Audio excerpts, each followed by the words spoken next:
ಎಲ್ಲಿ Vijay Mallya building UB city ಅಲ್ಲಿ ಒಂದು ಫೈರ್ ಮಾಡ್ತಾನೆ.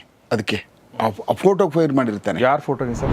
ಅವ್ರು ಮಧುಕರ್ ಶೆಟ್ಟಿ ಅವ್ರ ಬಗ್ಗೆ ಹೇಳೋದಿದೆ, ಅದು ಬೇರೆನೇ ಮಾತಾಡ್ಬೇಕು ನಾವು. ಒಂದ್ಸಲ ಮಾತಾಡೋಣ ಸರ್. ಅಂತ ಐ ಕ್ವಾಲಿಟಿ ಮತ್ತೆ ನನ್ನ ಲೆಕ್ಕದಲ್ಲಿ ಲಂಚ ಅನ್ನುವಂಥ ಒಂದೇ ಒಂದು ವರ್ಡ್ನು ಕೇಳಲೇ ಇಲ್ಲ. ಅವ್ರು ಕೇಳಿಸ್ಕೊಂಡೇ ಇಲ್ಲ ಅವರು ಅಂತ ಕಾಣಿಸ್ತದೆ. ಬೇರೆ ಇನ್ಯಾರು ಸಾಮಾನ್ಯ ಜನ ಯಾಕಾಗಲ್ಲ ರೂಢಿಗಳು. ಆದರೆ ಎಷ್ಟು ಮನುಷ್ಯನಿಗೆ ಸಾಮಾನ್ಯವಾಗಿ ಈಗೋ ಬೇಕು ಅಷ್ಟಿರುತ್ತೆ. ಇವ್ರಿಗೆ ಆ ಥರ ಅಲ್ಲ. ನಮಗೆಲ್ಲ 1% ಇದ್ರೆ ಅವ್ರು 3% ಇರ್ತದೆ. ಓದಿದೆ ಡೈ ಹೊಡೆದ್ಬಿಟ್ಟ ಪಾನಿಪುರಿ ಅಂಗಡಿಗೆ, ಇದಕ್ಕೆ ಅಲ್ಲೇ ಹೊಡೆದಾಕ್ಬಿಟ್ರು. ಓಕೆ, ಅಲ್ಲೇ ಇಟ್ಕೊಂಡು ಟೂಲ್ಸ್ ಎಲ್ಲ ಇವ್ರೇನು ಯಾವಾಗೂ ಇಟ್ಕೊಂಡೇ ಓಡಾಡ್ತಾರೆ ಇವರು. ಇವ್ರ ಮೈಯಲ್ಲಿ ಬೆನ್ನಲ್ಲಿ ಯಾವಾಗೂ ಇದ್ದೇ ಇರ್ತಾವೆ.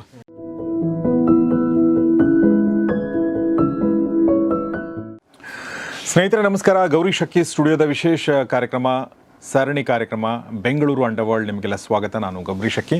ಈ ಒಂದು ಬೆಂಗಳೂರು ಅಂಡರ್ವರ್ಲ್ಡ್ ಕಥಾನಕವನ್ನು ನಮಗೆ ಹೇಳ್ತಾ ಇದ್ದಾರೆ. ಇದನ್ನು ತುಂಬ ಹತ್ತಿರದಿಂದ ನೋಡಿರುವಂಥ 31 ವರ್ಷಗಳ ಕಾಲ ಬೆಂಗಳೂರಲ್ಲಿ ಸರ್ವಿಸ್ ಮಾಡಿರುವಂಥ ನಿವೃತ್ತ SP SK Umesh sir welcome to the show. ನಮಸ್ತೆ. ಸೊ ಕಳೆದ ಸಂಚಿಕೆಯಲ್ಲಿ ನಾವು ಇಬ್ಬರು ವ್ಯಕ್ತಿಗಳ ಬಗ್ಗೆ ಮಾತಾಡ್ತಾ ಇದ್ದೀವಿ ಸರ್. ಒಂದು ಪಳನಿ ವರ್ಸಸ್ ಅರಸಯ್ಯ. ಆದರೆ ಅದು ಅಷ್ಟು ಸಿಂಪಲ್ ಆಗಿಲ್ಲ. ಯಾಕಂದರೆ ಪಳನಿ ಬ್ರದರ್ನ ಅರಸಯ್ಯನ ಕಡೆ ಅವರು ಮರ್ಡರ್ ಮಾಡ್ತಾರೆ, ಆ ಕಡೆಯಿಂದ ಮರ್ಡರ್ ಇವ್ರು ಮಾಡ್ತಾರೆ, ಅವ್ನ ಬ್ರದರ್ನ ಇವ್ರು ಮರ್ಡರ್ ಮಾಡ್ತಾರೆ. ಆಮೇಲೆ ಪಳನಿ ಅರಸಯ್ಯ ಮತ್ತು ಗುಂಡ ಅಂದರೆ ಶಿವಕುಮಾರ್ ಇಲ್ಲಸ್ ಗುಂಡನ ಮಧ್ಯೆ ಒಂದು ರಿಫ್ಟ್ ಕ್ರಿಯೇಟ್ ಮಾಡ್ತಾನೆ. ಅದೆಲ್ಲ ತಾವು ಹೇಳಿದ್ರಿ ಸರ್. ಆಮೇಲೆ ಈ ಒಂದು ಮರ್ಡರ್ ಕೇಸಲ್ಲಿ ಒಳಗಡೆ ಹೋಗ್ತಾರೆ ಇವರೆಲ್ಲ ತುಂಬ ಜನ. ಸೊ ಅದಾದಮೇಲೆ ಏನಾಗುತ್ತೆ ಸರ್? ನೀವು ಏನಾಗುತ್ತೆ, ಇವರು ಭಾಳ ಸ್ಟಾಂಚ್ ಫಾಲೋವರ್ ಇದ್ದ ಅರಸಯ್ಯನಿಗೆ.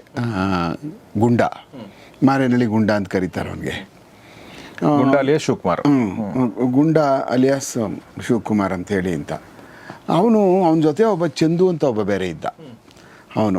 ಅವನು ಸ್ವಲ್ಪ ಬೇರೆ ಆಗಿರಲಿಲ್ಲ, ಸ್ವಲ್ಪ ಅವನಿಗೂ ಒಂಚೂರು ಇತ್ತು. ಮಾರೇನಹಳ್ಳಿಯವನೇ ಅವನು ಯಾವುದೋ ಒಂದು ವಿಚಾರದಲ್ಲಿ ಯಾರ ಜೊತೆನೂ ಸೇರ್ಕೊಬಿಟ್ಟು ಏನು ಮಾಡಿಬಿಟ್ಟಿದ್ದ ಅವನು ಚಂದುವನು. ಈ ರವಿ ಪೂಜಾರಿಯ ಒಂದು ಡೈರೆಕ್ಷನ್ ಮೇಲೆ ಇದರೊಳಗಡೆ ನಮ್ಮ ಯಾವುದು ಮಾಲ್ ಬರುತ್ತೆ ನೋಡಿ, ಯಾವುದು ನಮ್ಮ ಎಂಥದ್ದು ಕಿಂಗ್ ಫಿಶರ್, ಯಾರು ಸರ್ ಅವರು? ವಿಜಯ ಮಲ್ಯ ಬಿಲ್ಡಿಂಗಲ್ಲಿ ಒಂದು ಫೋಟೋ ಹಾಕಿರ್ತಾರೆ. ಎಲ್ಲಿ? ವಿಜಯಮಲ್ಯ ಬಿಲ್ಡಿಂಗ್ ಯುಬಿ ಸಿಟಿ ಅಲ್ಲಿ ಒಂದು ಫೈರ್ ಮಾಡ್ತಾನೆ. ಅದಕ್ಕೆ ಆ ಫೋಟೋ ಫೈರ್ ಮಾಡಿರ್ತಾನೆ. ಯಾರ ಫೋಟೋಗೆ ಸರ್? ಅದು ಯಾವುದೋ ಒಂದು ಹೇಳಿರ್ತಾನೆ, ಡೈರೆಕ್ಷನ್ ಕೊಟ್ಟಿರ್ತಾನೆ. ಅಲ್ಲಿ ಯಾರ್ದೋ ಒಂದು ಫೋಟೋ, ರವಿ ಪೂಜಾರಿ ಡೈರೆಕ್ಷನ್ ಕೊಟ್ಟಿರ್ತಾನೆ. ಅವ್ನ ಫೋಟೋಗೆ ಹೋಗಿ ಫೈರ್ ಮಾಡು ಅಂದ್ಬಿಟ್ಟು ಅಂತ, ಭಯಬಳ್ಳಿ ಅಂತ. ಆಗ ಅಲ್ಲಿ ಹೋಗಿ ಮಾಡಿರ್ತಾನೆ ಅವನು. ಮಾಡಾದ್ಮೇಲೆ ಚಂದು ಅನ್ನೋನು ಮಾರೇನಹಳ್ಳಿ ಅವನು ಇವನ ಜೊತೆಲಿ ಇರ್ತಾನೆ. ಶಿವಕುಮಾರ್ ಗುಂಡನ ಜೊತೆ ಇರ್ತಾನೆ. ಆಮೇಲೆ ಕೊನೆಗೆ ಅವನ್ನ ಅದು ದೊಡ್ಡ ಇದಾಗುತ್ತೆ, ತಿರು ತಗೊಳುತ್ತೆ ಕೇಸಲ್ಲಿ. ಆವಾಗ ಆ ಸಮಯದೆಲ್ಲ ಗುಂಡನ್ನೆಲ್ಲನೂ ಅವ್ರನ್ನೆಲ್ಲನೂ ಅವ್ರ ಗ್ಯಾಂಗ್ನೆಲ್ಲನೂ ಹಿಡ್ಕೊಂಡು, ಆ ಚಂದುನೆಲ್ಲ ಹಿಡ್ಕೊಳ್ತಾರೆ. ಚಂದು ಹಿಡ್ಕೊಂಡಾದ್ಮೇಲೆ ಒಂದು ಎನ್ಕೌಂಟ್ರು ಆಗುತ್ತೆ. ಆ್ಯಕ್ಚುಲಿ ಚಂದು ಎನ್ಕೌಂಟ್ರ್ ಆಗ್ತಾನೆ. ಯಾಕೆಂದರೆ ಅವನು ಆಗಲೇ ಭಾಳ ಇದಿರ್ತದೆ ಅಂಥೇಳಿ ಅವನಿಗೆ ಒಂದು ಎನ್ಕೌಂಟ್ರ್ ಆಗಿಬಿಡುತ್ತೆ. ಆವಾಗ ನಮ್ಮ ಅಲೋಕ್ ಕುಮಾರ್ ಸಾಹೇಬರು ಆ ಟೀಮ್ನ ಲೀಡ್ ಮಾಡ್ತಾ ಇರ್ತಾರೆ ಅವಾಗ, CCB ಇಂದ. ಅವನು ಅಲ್ಲಿ ಹೊಟ್ಟೋಗ್ತಾನೆ. ಆವಾಗ ಇವ್ರು ಭಯ ಬಿದ್ದುಬಿಡ್ತಾರೆ. ಓಹೋ ಏನಪ್ಪ ಇದು, ನಮ್ಮ ಜೊತೆಯವನಿಗೇನೆ ಗುಂಡೆ ಎದ್ದು ಬೀಳ್ತು ಅಂದರೆ ಇನ್ನು ನಮಗೂ ಗ್ಯಾರಂಟಿ ಬೀಳ್ತದೆ, ಇನ್ನು ಬದುಕೋಂಗಿಲ್ಲ ಅಂತೇಳಿ ಎಲ್ಲ ಭಯ ಬಿದ್ದುಬಿಡ್ತಾರೆ. ಭಯ ಬಿದ್ದು ಆಲ್ಮೋಸ್ಟ್ ಅಲ್ಲಿ ಎಲ್ಲ ಒಂದೊಂದು ಕಡೆ ಇನ್ಆಕ್ಟಿವ್ ಆಗಿ ಕೂತ್ಕೊಬಿಡ್ತಾರೆ. ಹೆಂಗೋ ಬದುಕೊಬಿಟ್ರೆ ಸಾಕಲ್ಲಪ್ಪ, ಇನ್ನು ಪೊಲೀಸರು ಗುಂಡಿಂದ ಸಾಯಿದ್ ಬೇಡ ಅಂತೇಳಿ ಅಂತ ಎಲ್ಲ ಇನ್ಆಕ್ಟಿವ್ ಆಗಿಬಿಡ್ತಾರೆ. ಇನ್ಆಕ್ಟಿವ್ ಆಗಿ ಆದಾಗ ಏನಾಗುತ್ತೆ, ಇದ್ರ ಮಧ್ಯ ಯಾರೋ ಇವನು ಪಳನಿ ಇದ್ದಾನಲ್ಲ, ಇವನು ಅದನ್ನು ಅಡ್ವಾಂಟೇಜ್ ತೊಗೋತಾನೆ. ಈ ಗುಂಡ ಮತ್ತು ಈಗಾಗಲೇ ಇವ್ರ ಮಧ್ಯ, ಅರಸಯ್ಯನ ಮಧ್ಯ ಈಗಾಗಲೇ ಹಲವಾರು ವಿಚಾರಗಳಲ್ಲಿ ಮತ್ತು ಇವನೇ ಏನೇನು ಇದನ್ನು ಇದು ಮಾಡ್ಕೊಂಡಿರ್ತಾನೋ ತಿಳಿಸಿರ್ತಾನಲ್ಲ, ಇಬ್ಬರಿಗೆ ಎತ್ಕಟ್ಟು ವಿಚಾರದ ಇಬ್ಬರು ಬೇರೆ ಆಗಿಬಿಟ್ಟಿರ್ತಾರೆ. ಆವಾಗ ಗುಂಡ ಇವನಿಗೆ ಅರಸಯ್ಯಂಗೆ ಹೊಡೆಯುತ್ತಾನೆ, ಹುಡ್ಕಾಡ್ತಾವನೆ, ಫೀಲ್ಡಿಂಗ್ ಮಾಡ್ತಾವನೆ, ಗ್ಯಾರಂಟಿ ಬ್ಯಾಟಿಂಗ್ ಮಾಡ್ತಾನೆ ಅವನಿಗೆ ಅಂತ ಅನ್ನುವಂಥ ಮಟ್ಟಕ್ಕೆ ಈ ಒಂದು ಇರ್ತಕ್ಕಂಥ ಅಂಡರ್ವರ್ಲ್ಡ್ಗಳು ಮಾತಾಡ್ಕೊಳ್ಳೋಕೆ ಶುರು ಮಾಡ್ತಾರೆ. ಗುಂಡ ಈಗ ಗ್ಯಾರಂಟಿ ಹೊಡಿತಾನೆ, ಅರಸಯ್ಯಂಗೆ ಬಿಡಲ್ಲ ಅವನು, ಅವ್ರ ಮಧ್ಯೆ ಭಾಳ ಇದಾಗಿದೆ. ಬಟ್ ಯಾರಿಗೂ ಗೊತ್ತಿಲ್ಲ ಪಳನಿ ಇದ್ರಲ್ಲಿ ಪ್ಲೇ ಮಾಡ್ತಾವನೆ ಅಂತ ಗೊತ್ತಿರಲಿಲ್ಲ ಯಾರಿಗೂ. ಅವನೇ ಹೊಡಿತಾನಂತೆ. ಏನು ಬೇರೆ ಬೇರೆ ವಿಚಾರಗಳಲ್ಲೆಲ್ಲ, ರೋಲ್ ಕಾಲ್ ವಿಚಾರದಲ್ಲೆಲ್ಲ ಯಾವುದೋ ಕಾಂಪೌಂಡ್ಗಳನ್ನ ಒಡ್ಸಾಕಿರೋಕ್ಕೆ ಇದರಲ್ಲಿ ಕೊತ್ನೂರು ದಿಣ್ಣೆ ಹತ್ರ ಹಾಕಿಸಿರು ಕಾಂಪೌಂಡ್ಗಳು ಓಡಿಸಿದಂತೆ ಆ ವಿಚಾರದಲ್ಲಿ ಅವ್ರವ್ರ ಗಲಾಟೆ ಆಗೈತೆ. ಅದರಲ್ಲಿ ಏನೋ ಒಂದು 25 ಲಕ್ಷ ದುಡ್ಡು ಇದಾಗಿದೆ, ವ್ಯತ್ಯಾಸ ಆಗಿದೆ, ಸುಳ್ಳು ಹೇಳ್ಬಿಟ್ಟು ಅಂತೇಳಿ ಅಂತ ಆ ಕಾರಣಕ್ಕೆ ಹೊಡೆದು ಬಿಡ್ತಾನೆ ಅನ್ನುವಂಥ ಒಂದು ವಿಚಾರ ಬಂದ್ಬಿಟ್ಟಿತ್ತು. ಬಂದ ತಕ್ಷಣ ಏನಾಗುತ್ತಾ ಅದೇ ಹಂಗೆ ಓಡಾಡ್ತಿತ್ತು ಅಂಡರ್ವರ್ಲ್ಡ್ ಒಳಗಡೆ. ಅದು ನಮಗೂ ಗೊತ್ತಾಗ್ತಾ ಇತ್ತು. ಓಹೋ ನಮ್ಮ ಮಕ್ಕಳು ಗ್ಯಾರಂಟಿ ಹೊಡೆದಾಡ್ತಾರೆ, ಅವರು ಮರ್ಡರ್ ಮಾಡ್ಕೊಬಿಡ್ತಾರ, ಹಾಳಾಗು ಎಲ್ಲಾರ ಸಾಯ್ಲಿ, ನಮ್ಮ ಹೋಗ್ಲಿ ಬಿಡು ಅಂದ್ಬಿಟ್ಟು ನಮ್ಮ ಏರಿಯಾದಲ್ಲಿ ಬರಲಿಲ್ಲ ಸರಿ ಅನ್ನೋ ಮಟ್ಟಕ್ಕೆ ಒಂದು ಸ್ವಲ್ಪ ನಾವು ಸುಮ್ಮನೆ ಏನು ನಿಮ್ಮ ಏರಿಯಾಗಳಲ್ಲಿ ಮರ್ಡರ್ ಆಗ್ತವೆ ಅಂತ ಅನ್ನಿಸ್ಕೋಬಾರ್ದಲ್ಲ, ನಾವು ಇಷ್ಟೆಲ್ಲ ಮಾಡ್ತಾಯಿದ್ದು. ಅವಾಗ ಏನಾಯಿತು, ಇವನ್ನೆಲ್ಲರೂ ಸರಿಯಾಗಿ ಓಡಾಡಿಸಿ ಇವನ ಗ್ಯಾಂಗ್ಗಳಲ್ಲಿ ಇವನ ಹತ್ರ ನಟೋರಿಯಸ್ ಗ್ಯಾಂಗ್ ಇರ್ತಾರೆ. ಇವನ ಹತ್ರ ಯಾರು ಈ ಅಲ್ಯೂಮಿನಿಯಂ ಬಾಬು ಶಿವಕುಮಾರ್ ಹತ್ರ, ಅವನ ಹತ್ರನೂ ಏನು ಕಮ್ಮಿ ಏನಿರಲ್ಲ. ಹರೀಶ್, ಸುಮಾರು ಜನ ಇರ್ತಾರೆ ಗ್ಯಾಂಗ್ಸ್ಟರ್ಸ್ಗಳು. ಆನಂದ, ಮಂಜ, ಮುದ್ದುಕೃಷ್ಣ, ಇನಾಯಿತು, ಸತೀಶ, ಶ್ರೀನಿವಾಸ, ಆಮೇಲೆ ದಮ್ಮು, ಚಂದು ಅಂತ ಹೇಳಿದ್ನಲ್ಲ ನಾನು, ಅವನು, ಆಮೇಲೆ ಬಾಬು, ಬೈರೇಶ, ಇವರೆಲ್ಲ ಇರ್ತಾರೆ. ಒಂದು 8-10 ಹುಡುಗರು ಸ್ಟಾಂಚ್ ಫಾಲೋಯರ್ಗಳು ಅದೇ ಎಪ್ಪಿ ಮರ್ಡರ್ ಕೇಸಲ್ಲಿ ಇದ್ರು ನೋಡಿ, 11 ಜನ ಸೇಮ್, ಅವರೆಲ್ಲ ಫುಲ್ ಟೀಮು ಇನ್ ಜೊತೆಲೇ ಇರ್ತಾರೆ. ಇದ್ಕೊಂಡು ಅವನಿಗೆ ಈ ಕಡೆ ಹರ್ಸೈನ್ ಕಡೆ ಹೊಡಿಬೇಕು ಅಂತ ಒಂದು ಪ್ಲ್ಯಾನು, ಮತ್ತು ಹರ್ಸೈನಾರು ಪ್ಲ್ಯಾನ್ ಮಾಡಿಸ್ಬಿಟ್ಟನು ನನಗೆ ಅಂತ ಇವನಿಗೂ ಭಯ ಇರ್ತಿತ್ತು. ಇವನಿಗೂ ಇವನೇನು ಮಾಡ್ಬಿಡ್ತಿದ್ದ, ಆ ಕಡೆ ಸೈಡ್ ಹೋಗಿ ಸೇರ್ಕೊಬಿಡುವ, ಯಲಂಕ ಕಡೆ. ಅಲ್ಲಿ ಯಾರೋ ಇವನು ಗುಂಡ ಏನು ಮಾಡ್ತಾ ಇದ್ದ, ಆ ಕಡೆ ಯಲಂಕ ಕಡೆ ಸೇರ್ಕೊಂಡು ಏನು ಮಾಡ್ತಾ ಇದ್ದ, ಏನು ಮಾಡೋದು, ಇನ್ನೊಬ್ಬರನ್ನ ಯಾರು ಸಹಾಯ ತೊಗೋಬೇಕಲ್ಲ ನಾನು, ಹಿಂಗೆ ನಾನು ಒಂಟಿಯಾಗ್ಬಿಟ್ರೆ ಹಂಗಾಗ್ತದೆ ಅಂತೇಳಿ ಅಂತ ಸೈಕಲ್ ರವಿನ ಟಚ್ ಮಾಡೋಕ್ಕೆ ಹೋಗ್ತಿದ್ದ ಅವನು. ನೀನೇನಾದರೂ ಮಾಡಮ್ಮ, ಏನು ನನಗೆ ಕಷ್ಟ ಆಗ್ತದೆ ನೋಡಿ, ಹಿಂಗೆಲ್ಲ ನನಗೆ ಹೊಡಿಕೆ ಇದು ಮಾಡ್ತಾಯಿದ್ದಾನೆ ಅವನು, ನಂದೇನೂ ಇಲ್ಲ, ಅಭ್ಯಂತರ ಇಲ್ಲ, ನಾನೇ ಹಾಕಿ ನಂದೇ ಬಂದು ಡೀಲ್ಗಳಿಗೆಲ್ಲ ಕೈ ಹಾಕಿ ಈ ಥರ ವ್ಯತ್ಯಾಸ ಮಾಡ್ತಾಯಿದ್ದಾನೆ, ಏನಾರು ಸಹಾಯ ಮಾಡು ಅಂತ ಹೇಳ್ಬಿಟ್ಟು ಅಂತ ಅಲ್ಲಿ ಹೋಗ್ಬಿಟ್ಟು ಅವನ ಇದಕ್ಕೆ ಸಪೋರ್ಟ್ ತಗೊಳ್ಳೋಕೆ ಪ್ರಯತ್ನ ಪಡ್ತಾನೆ ಅಲ್ಲಿ. ಬಟ್ ಅಲ್ಲಿ ಸಪೋರ್ಟ್ ತೊಗೊಳಕ್ಕೆ ಆಗೋದಿಲ್ಲ, ಯಾಕೆಂದರೆ ನಾವುಗಳು ಅವನ ಹಿಂದೆ ಬಿದ್ದುಬಿಟ್ಟಿರ್ತೀವಿ ಸೈಕಲ್ ರವಿಯಿಂದ. ಯಾಕೆಂದರೆ ಇವರಿಬ್ಬರು ಒಟ್ಟಿಗೆ ಸೇರ್ಕೊಳ್ಳೋಕೆ ಆಗದೆ ಹೋಯ್ತು. ಒಂದು ಕಡೆ ಆಮೇಲೆ ಸುಮ್ಮನೆ ನಿನ್ನನ್ನು ಫಾಲೋ ಮಾಡ್ತಾ ಇರ್ತಾರೆ, ನಿನ್ನ ಮುಖಾಂತರ ನನ್ನ ಹತ್ರಕ್ಕೆ ಬಂದುಬಿಡ್ತಾರೆ ಅಂತ ಈ ರೌಡಿಗಳೇನು ಮಾಡಿಬಿಡ್ತಾರೆ, ಕಟ್ ಮಾಡ್ಕೊಬಿಡ್ತಾರೆ. ಓಕೆ, ಗೊತ್ತಾಯ್ತು. ಸೇರಿಸ್ಕೊಳಕ್ಕೆ ಹೋಗಲ್ಲ, ಯಾಕೆಂದರೆ ಇವ್ರನ್ನ ಒಂದು ಗ್ಯಾಂಗ್ನ ಸುಲಭವಾಗಿ ಹಿಡಿದು ಬಿಡ್ಬೋದು. ಆ ಗ್ಯಾಂಗ್ನವರು ಭಾಳ ಅತ್ಯಂತ ಎಚ್ಚರಿಕೆಯಿಂದ ಅವರು ನಡ್ಕೊಂಡು ಹೋಗ್ತಾ ಇರ್ತಾರೆ. ಇವ್ರು ಜಾಸ್ತಿ ಎಚ್ಚರಿಕೆಗಳಿರೋದಿಲ್ಲ. ನಾವು ಇವ್ರನ್ನ ಹಾಕಬಿಟ್ಟಾಗ ಅವ್ರು ಸುಲಭಕ್ಕೆ ಸಿಕ್ಬಿಡ್ತಾರೆ. ಅದಕ್ಕೆ ಈ ರೌಡಿಗಳೇನು ಮಾಡ್ತಾರೆ ಅಂದರೆ, ಈ ಥರ ಏನಾದರೂ ಒಂದು ಗ್ಯಾಂಗ್ಗಳು ಇನ್ನೊಂದು ಗ್ಯಾಂಗ್ಗಳ ಜೊತೆ ಸೇರಿಕೊಂಡು ಮಾತುಕತೆ ಮಾಡ್ಕೊಂಡು ನಂಗೆ ಸಹಾಯ ಮಾಡು ಮತ್ತು ಅಂತ ಒಟ್ಟಿಗೆ ಸೇರ್ಕೋಬೇಕಂತ ಎಲ್ಲ ಥರವಾದಂತಹ ಯೋಚನೆ ಮಾಡ್ತಾರೆ. ಎಲ್ಲೋ ಒಂದು ಕಡೆ ಬಾ, ನಿಂತ ಕಡೆಗೆಲ್ಲಾದರೂ ಬಾ, ನೀನು ಅಲ್ಲೆಲ್ಲ ಹೊರಗಡೆ ಬಾ, ಹೈವೇಗೆ ಬಾ, ಅವ್ರಿಗೆಲ್ಲ ಮರದ ಕೆಳಗಡೆ ಬೇಲಿ ಪಕ್ಕ, ಆಮೇಲೆ 4 ವಾಲಲ್ಲಿ ಅವ್ರು ಭೇಟಿ ಮಾಡೋದಿಲ್ಲ. ಹೌದಾ? ಯಾಕೆ ಸರ್? ಯಾಕೆಂದರೆ ಕಾವಿಗೆ ಸುತ್ತ ಕವರ್ ಮಾಡಿಕೊಂಡು ಹಿಡ್ಕೊಬಿಟ್ರೆ ಅಂದರೆ ಭಯ ಅವ್ರಿಗೆ, ಪೊಲೀಸರು ಹೊಡೆದಾಕ್ಬೋದು ನಮ್ಮನ್ನ, ಇಲ್ಲಾಂದ್ರೆ ಇನ್ಯಾರ ಗ್ಯಾಂಗ್ ಬಂದು ಕದ್ರಸಾಕ್ಬಿಡ್ಬೋದು ಅಂಥೇಳಿ ಯಾರಾದರೂ ಬರೋದು ಮಿನಿಮಮ್ ಒಂದು 50 ಮೀಟ್ರಲ್ಲಿ ಕಾಣಿಸ್ಬೇಕು ಅವ್ರಿಗೆ. ಗಾಡಿ ಅವ್ರ ಕಡೆ ಬರ್ತಾ ಇರೋದು, ಇಲ್ಲ ಹೈವೇಗಳಲ್ಲಿ ನಿಂತ್ಕೋತಾರೆ, ಏನು ಆ ಕಡೆ ಈ ಕಡೆ ಎಲ್ಲೂ ದಾಬಾ ಗೀಬಾ ಏನೂ ಇರಬಾರ್ದು, ಅಂಥ ಕಡೆ ಗಾಡಿ ನಿಲ್ಲಿಸ್ತಾರೆ. ಅಕ್ಕಪಕ್ಕ ಮನೆಗಳೆಲ್ಲಿರಬಾರ್ದು, ಆಮೇಲೆ ಯಾವುದು ಬೇಲಿ ಹೊಲ ಗಿಲ ಆ ಥರದ್ದು ಇರಬಾರ್ದು. ಒಳಗೆ ಕೂತ್ಕೊಂಡು ಎತ್ಕೊಂಡ್ಬಿಟ್ರೆ ಆ ಥರದ್ದೆಲ್ಲ ತುಂಬ ಇವರು ರೌಡಿ ಗ್ಯಾಂಗ್ಗಳು ಮಾತುಕತೆಗೆ ಅಂಥ ಕಡೆನೇ. 4 ವಾಲಲ್ಲಿ ಸಿಕ್ಕೋದೇ ಇಲ್ಲ ಇವರು. ಸಿಗಾಕೊಬಿಟ್ರೆ ಆಮೇಲೆ ನುಗ್ಗಿ ಹೊಡೆದು ಬಿಡ್ತಾರಲ್ಲ. ಅದರಿಂದ ಭಾಳ ಎಚ್ಚರಿಕೆ ತಗೊಳ್ತಾರೆ ಈ ಒಂದು ಸಂಧಿಸುವಂಥ ವಿಚಾರದಲ್ಲಿ. ಆಗ ಅವ್ನು ಪ್ರಯತ್ನ ಪಡ್ತಾ ಇರ್ತಾನೆ, ಸೈಕಲ್ ರವಿ ಕಡೆಗೆ ಹೋಗಿ ಏನಾದರೂ ಮಾಡಿ ಅಲ್ಲಿ ಏನಾದರೂ ಸಿಗ್ತದೇನೋ ನನಗೆ ಅಂತ. ಅಷ್ಟೊತ್ತಿಗೆ ಒಂದು ಮರ್ಡರ್ ಕೇಸ್ಗಳಲ್ಲಿ, ಸುಮಾರು ಮರ್ಡರ್ ಕೇಸ್ಗಳಲ್ಲಿ ವಾರೆಂಟ್ ಆಗಿ ಇವನು ಯಾರು ಈ ಫುಲ್ ಟೀಮ್ ಒಳಗಡೆ ಇರ್ತಾರೆ. ಇವರು ಯಾರು ಈ ಹರ್ಸೈನ್ ಗ್ಯಾಂಗು ಫುಲ್ ಒಳಗಡೆ ಯಾಕೆ ಇರ್ತಾರೆ ಅಂದರೆ, ಆವಾಗ ಎಲ್ಲ ಮುಗಿದು ಬಿಡ್ತಾ ಇರ್ತಾರೆ ಫುಲ್. ನಾವು CCBಯಿಂದ ಮುಗಿದು ಬಿಡ್ತಾ ಇರ್ತೀವಿ. ಆಮೇಲೆ ಈ ಕಡೆಯಿಂದ ಅಲೋಕ್ ಕುಮಾರ್ ಸಾಹೇಬ್ರು ಇರ್ತಾರೆ, ಇವರು ಎಲ್ಲ ಕಡೆಯಿಂದನೂ ಲೋಕಲ್ ಪೊಲೀಸವ್ರುಗಳು ಎಲ್ಲ ಏನಾದರೂ ಮಾಡಿ ಅವ್ರಿಗೆ ಬಲಿ ಹಾಕಬೇಕು ಅನ್ನುವಂಥ ಕಾರ್ಯಕ್ರಮ. ಆಮೇಲೆ ಅವನವನ ಗ್ಯಾಂಗ್ಸ್ಟರ್ಸ್ಗಳು ಯಾರಿರ್ತಾರೆ ರಿಮೈನಿಂಗ್ ಉಳ್ಕೊಂಡಿರೋರು ಏರಿಯಾದಲ್ಲಿ, ಮತ್ತು ಏನಾದರೂ ಅವ್ರ ಚಟುವಟಿಕೆಗಳು ನಡೀತಾ ಇದೆಯಾ, ಹೇಳಿ ಏನಾರು ಮಾಡಿಸ್ತಾ ಇದ್ದಾನ, ಅದಕ್ಕೆ ಸಪೋರ್ಟ್ ಮಾಡ್ತಾ ಇರೋರು ಯಾರು ಏರಿಯಾಗಳಲ್ಲಿ ಅಂತ ಅಂದ್ಬಿಟ್ಟು ಅದು ಹುಡುಕು ಸ್ಕ್ಯಾನ್ ಮಾಡೋಕೆ ಏನಾಗ್ತದೆ, ಕಟ್ ಮಾಡ್ಕೊಬಿಡ್ತಾರಾಗ. ಈಗ ಯಾರಿಗಾದ್ರೂ ಹೊಡಿತಾರಂತೆ ಪೊಲೀಸವ್ರುಗಳು, ಹಿಡ್ಕೊಂಡೋಗಿ ಸರಿಯಾಗಿ ದುಬ್ತಾರಂತೆ, ಯಾವುದೋ ಒಂದು ಮರ್ಡರ್ ಆಗಿದೆಯಂತೆ, ಅದರಲ್ಲಿಂದ ಹಿಡ್ಕೊಂಡೋಗಿ ಫಿಟ್ ಮಾಡಿಬಿಡ್ತಾರೆ ನಮ್ಮನ್ನು, ಮತ್ತೆ ಒಳಗೆ ಬಿದ್ದಿರಲಿ, ಇವರು ಹೋಗಿರಲಿ ಬಿಡು, ಅವ್ರು 5 ಜನ ಇದ್ದಾರೆ, ಇವ್ರು ಒಂದು 15 ಜನ ತಳ್ಳ್ರ ಒಳಗಡೆಗೆ ಅಂದ್ಬಿಟ್ಟು ಅಂತ. ಅಂದರೆ ಸೇಫ್ ಮಾಡುವಂಥ ವಿಚಾರ. ಇವ್ರು ಆಚೆ ಇದ್ರೆ ಮರ್ಡರ್ ಆಯ್ತಾರೆ, ಒಳಗಾದರೂ ಹೋಗಲಿ ಸರ್ಕಾರ ದುಡ್ಡು ತಿನ್ಕೊಂಡು ಬದಿಕೊಂಡಿರಲಿ, ಜೀವ ಉಳಿಸ್ಕೊಂಡು ಅನ್ನೋಂಥ ಮಾಡೋ ಕೆಲಸ ಅಷ್ಟೇ. ಇನ್ನೇನು ಅಲ್ಲೇನು ಸಜಾ ಆಗೋದೇ ಇರಲಿ, ಅದು ಬೇರೆ ವಿಚಾರ. ಬಟ್ ಒಳಗಿದ್ರೆ ನಮಗೆ ಸಮಾಜಕ್ಕೂ ಒಳ್ಳೆಯದು. ಈ ಎಲ್ಲದು ಬದಿಕೊಂಡಿರ್ತಾರೆ, ಹಾಳಾಗೋಗಲಿ ಅನ್ನೋ ವಿಚಾರಕ್ಕೆ ಇಂಥವ್ರಿಗೆಲ್ಲ ಸುಳ್ಳು ಕೇಸ್ಗಳು ಹಾಕೋದ್ರಿಂದ ತಪ್ಪೇನಿಲ್ಲ ಯಾವ ಕಾರಣಕ್ಕೂ. ಇದು ತಪ್ಪು ಅನ್ನಿಸೋದಿಲ್ಲ ಅದು ಯಾವಾಗಲೂ ನಮಗೆ. ಅವನ್ನ ಒಂದು ಕಾರಣದಿಂದ ಜೈಲಲ್ಲಿ ಬಿದ್ದಿರ್ಬೇಕು ಅವರು, ಜೈಲಲ್ಲೇ ಬುದ್ಧಿ ಕಲಿಬೇಕು ಅವರು. ಸಾಕಪ್ಪ ಸುಖ, ಏನಪ್ಪ ನಮ್ಮ ಹಣೆ ಬರ ಇದು ಹಿಂಗೆ ಆಗೋಗ್ತದೆ, ನಾವು ಎಲ್ಲರೂ ಹೋಗ್ಬಿಡೋವಾಗ ತಲೆ ಮರೆಸ್ಕೊಂಡು ಮಕ್ಳಿಗೆ ಕರ್ಕೊಂಡೋಗಿ ಎಲ್ಲಾದರೂ ಫುಟ್ಪಾತಲ್ಲಿ ಗಿಟ್ಪಾತಲ್ಲಿ ಸೊಪ್ಪು ಗಿಪ್ಪು ಮಾರ್ಕೊಂಡು ಜೀವನ ಮಾಡ್ಬಿಡೋಣಪ್ಪ ಬೇಡ ಅನ್ನೋ ಮಟ್ಟಕ್ಕೆ ಬಂದ್ಬಿಡ್ಬೇಕು ಅವರು. ಅದೇ ಮಾಡೋಕ್ಕಾಗೋದು ನಾವು ಪೊಲೀಸರು, ಇನ್ನೇನು ಮಾಡೋಕ್ಕಾಗ್ತದೆ? ನೀವು ಬುದ್ಧಿ ಹೇಳಿದ್ರೆ ಕೇಳಲ್ರು ಅವರು. ಆಮೇಲೆ ನಮ್ಮ ನಂಬಲ್ರು. ಯಾಕೆ ನಂಬಲ್ರು ಅಂದ್ರೆ ಹಿಂಗೆಲ್ಲ ಹಿಡ್ಕೊಂಬಂದು ಚೆಚ್ತೀವಲ್ಲ, ಮತ್ತು ಆ ಕೇಸ್ ಈ ಕೇಸ್ ಇಲ್ಲ ಅಂದ್ರೂ ತೆಗೆದಿಸಿ ಒಳಗೆ ಬಿಸಾಕ್ಬಿಡ್ತೀವಿ, ಒಳಗಡೆಗೆ ಬಿದ್ದಿರಲಿ ಇವರೆಲ್ಲ ಅಂತ. ಒಂದೇನು ಅಂದರೆ in the interest of society ಬಿಸಾಕ್ತೀವಿ ನಾವು. ಯಾಕೆ ಇಲ್ಲ ಅಂದರೆ ರಸ್ತೆಯಲ್ಲಿ ರಾಮಾಯಣ, ರಸ್ತೆಯಲ್ಲಿ ಮರ್ಡರ್ ಮಾಡ್ಕೋತಾರೆ, ಆ ಜನ ಅದನ್ನ ನೋಡ್ತಾರೆ, ಭಯ ಬೀಳ್ತಾರೆ.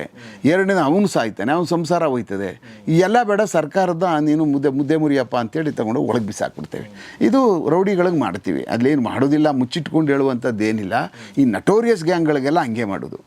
ಏನು ಸರ್ ಹಿಂಗೆಲ್ಲ ಹಂಗ ಸರ್, ಏನು ಸರ್ ಅವನೆಲ್ಲೋ ಇದ್ದ, ಅವನೆಲ್ಲೋ ಕೂತು ಅರೆಸ್ಟ್ ಮಾಡಿ. ಎಸ್, ನಿನ್ನ ಜೊತೆಲಿರುವಂಥವನು ಅಲ್ಲೆಲ್ಲೋ ಪಾತಕ ತಿಂತವನೇ ಅಂತಂದ್ರೆ ನೀನೇ ಜವಾಬ್ದಾರ ಅದಕ್ಕೆ.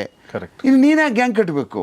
ನೀನು ಗ್ಯಾಂಗೇ ಕಟ್ಬೇಡ, ಹುಚ್ಚನಾಯಿ ಥರ ಓಡಾಡು ರಸ್ತೆಯಲ್ಲಿ, ನೋಡೋಣ ಬೇರೆ ಇನ್ಯಾವ ನಾಯಿಗಳು ಬರ್ತಾವೆ, ಕಜ್ಜಿ ನಾಯಿಗಳು ಕಚ್ಚಿದ್ರೆ ಕಚ್ಚಿಸ್ಕೊ, ಇಲ್ಲ ಅಂತ ನಿನ್ನ ಹಣೆ ಬರ ಏನಾರು ಮಾಡ್ಕೊ ಅಂತ ಅನ್ನುವಂಥದ್ದು ನಮ್ಮ ಒಂದು ಪರ್ಸೆಪ್ಷನ್. ಅದು ಈ ರೌಡಿಗಳ ಮೇಲೆ ನಾವು ನಡೆಸ್ತಕ್ಕಂಥ ದಾಳಿ ಅಂದರೆ ಹುಚ್ಚನಾಯಿ ದಾಳಿನೋ ಇಲ್ಲ ಕಜ್ಜಿ ನಾಯಿನೋ ಹಂಗೆ. ಇಲ್ಲಿ ಮಾಡಲಿಲ್ಲ ಅಂದರೆ ಅವರು ಜಾಸ್ತಿ ಮರ್ಡರ್ಗಳು ಮಾಡ್ಕೊಬಿಡ್ತಾರೆ. ಆಯಿತು ಮಾಡ್ಕೊಳ್ತಾರೆ, ಇವತ್ತೆಲ್ಲ ನಾಳೆ ಸಾಯ್ತಾರೆ, ಏನೋ ಆಗೋಗ್ಬಿಡ್ತದೆ, ಅದೆಲ್ಲೋ ಹೊಡೆದಾಡ್ಕೋತಾರೆ, ಜೈಲಲ್ಲಿ ಸುತ್ತೋಗ್ತಾರೋ, ಇನ್ನೆಲ್ಲೋ ನುಕ್ಕೊಂಡು ಹೊಡೆದಾಗ್ತಾರೋ. ಆಮೇಲೆ ಇನ್ಯಾವನೋ ಒಬ್ಬ ನಾನು ಮದುವೆ ಆಗಲ್ಲ ಅಂತಾನೆ, ಅವ್ನು ಸಾಯಿಸುವವರೆಗೂ. ಇನ್ಯಾರೋ ಒಬ್ಬ ಅವ್ನ ಕೈ ತಗೊಬಂದು ನಿನ್ನ ಸಮಾಧಿಗೆ ನೆಡುವವರೆಗೂ ನಾನು ಮಲಗಲ್ಲ ಅಂತಾನೆ. ಈ ಥರದ್ದು ಭಾಳ ನಡೀತಾವೆ ಅದ್ರೊಳಗಡೆ. ಆಮೇಲೆ ಆ ಮನೆಯವರು ಬಿಟ್ಬಿಟ್ಟಿರ್ತಾರೆ, ಇವನು ಇಷ್ಟೇ ಬಿಡು, ಇವನು ಲೈಫ್ನಲ್ಲಿ ಇವನು ಗ್ಯಾರಂಟಿ, ಇವನು ನಮಗೆ ಬರಲ್ಲ, ಇವನು ಎಲ್ಲೋ ಯಾರೋ ಹೊಡೆದಾಕ್ತಾರೆ ಇಲ್ಲ ಏನೋ ಮಾಡ್ತಾರೆ ಅಂತ ಪ್ರಿಪೇರ್ ಆಗಿಬಿಟ್ಟಿರ್ತಾರೆ ಮನೆಯವರು. ಅವ್ನು ಬಿಟ್ಟಾಗ ಅವನ್ನ ಡಿಲೀಟ್ ಮಾಡಿಬಿಟ್ಟಿರ್ತಾರೆ, ಅವ್ರ ಫ್ಯಾಮಿಲಿ ರೇಷನ್ ಕಾರ್ಡಿಂದ ಡಿಲೀಟ್ ಮಾಡಿಬಿಟ್ಟಾರೆ ಅವನ, ಹೆಸರೇ ಸೇರಿಸಲ್ರು, ಇವನು ಇಷ್ಟೇ ಬಿಡು ಅಂದ್ಬಿಟ್ಟು ಅಂತ. ನಿಮ್ಗೆ ಅನ್ನಿಸ್ಬೋದು ಹೆಂಗೆ ಅವರು ಈ ಥರ, ಯಾಕೆಂದ್ರೆ ಅಷ್ಟು ನೋವು ಕೊಟ್ಬಿಡ್ತಾರಲ್ಲ ಅವ್ರ ಫ್ಯಾಮಿಲಿಗೆ. ಅವ್ರು ಹೋಗೋದು ಮನೇಲಿದ್ದಾಗ ಪೊಲೀಸವ್ರು ನುಗ್ತಾರೆ, ಅವ್ರು ಎಲ್ಲೋದ ಬರಲಿಲ್ವ ಅಂತ ಅವ್ರ ಅಣ್ಣ ತಮ್ಮದಿರು ಕರ್ಕೊಬರ್ತಾರೆ. ಎಲ್ಲಿ ಹೋದ ಅವನು ಹೇಳು, ನಿಮಗೆಲ್ಲ ಗೊತ್ತಿದೆ, ಬಂದು ಹೋಯ್ತವನು ರಾತ್ರಿ ಹೊತ್ತು ಅಂತ ಪೊಲೀಸವ್ರು ಬಿಡಲ್ರು. ಈ ಟಾರ್ಚರಿಂದ ಅವರು ಬೇಸತ್ತೋಗ್ಬಿಟ್ಟಿರ್ತಾರೆ. ಇವನು ಎಲ್ಲರೂ ಸತ್ತೋಗ್ಬಿಟ್ರು ಸಾಕಲ್ಲಪ್ಪ ಅನ್ನೋ ಮಟ್ಟಕ್ಕೆ ಬಂದುಬಿಟ್ಟಿರ್ತಾರೆ. ನಾವು ನೋಡಿದ್ದೀವಲ್ಲ, ಸತ್ತೋದ ಅಂದರೆ ಖುಷಿ, ಅಯ್ಯಪ್ಪ ಹಾಳಾಗಿ ಓದ್ನ ಬಿಡು, ಬಾಡಿ ನೋಡೋಕ್ಕೂ ಬಂದಿಲ್ಲ ಎಷ್ಟೋ ರೂಢಿಗಳಿಗೆ. ಅಂಥದ್ದು ನೋಡಿದ್ದೀವಿ. ಎಷ್ಟೋ ರೌಡಿಗಳನ್ನ ಮರ್ಡ್ರ್ ಹೋಗ್ಬಿಟ್ರೆ ಏನು ಊರೇ ತುಂಬ್ಕೊಬಿಡ್ತದೆ, ಅಂಥ ರೌಡಿಗಳನ್ನೂ ನೋಡಿದ್ದೀವಿ. ಅಯ್ಯೋ ರಾಮ, ಏನು ಒಂದು ₹1,00,000 ಪಟಾಕಿ ತಗೊಬರ್ತಾರೆ ಅಂಟ್ಸಕ್ಕೆ ರೌಡಿ ಸತ್ರೆ. ಅವೆಲ್ಲ ನಿಮ್ಗೆ ಹೇಳಿದೆ, ನನಗೆ ತಿಮ್ಮೇನಹಳ್ಳಿ ಸ್ಟೋರಿನಲ್ಲಿ. ಅಯ್ಯೋ ಆ ರೌಡಿಗಳು ಮರ್ಡರ್ ಆದದ್ದು ಕಥೆಗಳೇ ಬೇರೆ, ಆ ಏರಿಯಾ ಮುಚ್ಚಿದ್ದೇ ಬೇರೆ, ಪಟಾಕಿ ಅಂಟಿಸಿದೇ ಬೇರೆ. ಅದನ್ನ ನಾವೇನು ಪಟಾಕಿ ಅಂಟಿಸಬಾರ್ದು ಹೆಂಗೆ ನಮಗೂ ಒಂದು ಈಗೋ ಇರ್ತದಲ್ಲ, ನನ್ನ ಮಕ್ಳು ಹೆಂಗೊಂದು ಇಷ್ಟೆಲ್ಲ ಸೇರ್ಕೊಬಿಟ್ಟು ಡಿವೈಡ್ ಆ್ಯಂಡ್ ರೂಲ್ ಮಾಡೋದು, ಅವ್ರನ್ನ ಎದುರಿಸಿ ಒಟ್ಟಿಗೆ ಸೇರಿಸ್ಬಿಟ್ರೆ ಇದೆಲ್ಲ ಮಾಡಿಬಿಡ್ತಾರೆ. ಅವನ್ನ ಒಂಥರ ಏನು ದೇವ್ರ ಥರ ಮಾಡಿಕೊಂಡು ಏನು ಹೊತ್ಕೊಂಡು ಏನು ಒಂದು 2 ಲಕ್ಷ 3 ಲಕ್ಷ ಖರ್ಚು ಮಾಡ್ತಾರೆ. ಆ ಚಟ್ಟ ಗಿಟ್ಟ ಎಲ್ಲ ಕಿಡ್ತಾರೆ ನೋಡಿ, ಅದನ್ನೆಲ್ಲ ಬಹಳ ಈ ಥರದ್ದೆಲ್ಲ ಇರ್ತದೆ. ಅದು ಆಗಬಾರ್ದು. ಆ ಮಟ್ಟದ್ದೆಲ್ಲ ಈ ಸತ್ತೋಗ್ಬಿಟ್ಟಾದ್ಮೇಲೆ ಬೇರೆಯವ್ರಿಗೆ ಏನು ಪಾಠ ಆಯ್ತದೆ, ನನಗೂ ಸತ್ತರೆ ಹಿಂಗೆ ಒತ್ಕೊಯ್ತಾರೆ ಕಣೋ, ನಮ್ಗೆ ಬಿಡು ರೌಡಿಸಮ್ ಮಾಡೋಣ ಅಂದ್ಬಿಡ್ತಾನೆ ಅವನು. ಈ ಥರ ಮನಸ್ಥಿತಿ ಇರ್ತಕ್ಕಂಥವ್ರು ಸಮಾಜದಲ್ಲಿ ತುಂಬ ಜನ ಅವರೇ. ಆ ಕಾರಣಕ್ಕೆ ಇವ್ರುಗಳು ಇವ್ರನ್ನ ಅದೇ ಥರ ನಾವು ಡೀಲ್ ಮಾಡ್ತಿತ್ತು. ಎಲ್ಲ ಸಾಮಾನ್ಯವಾಗಿ ಪೊಲೀಸರುಗಳು ಎಲ್ಲ ಕಡೆನೂ ಹಂಗೆ ಮಾಡೋದು.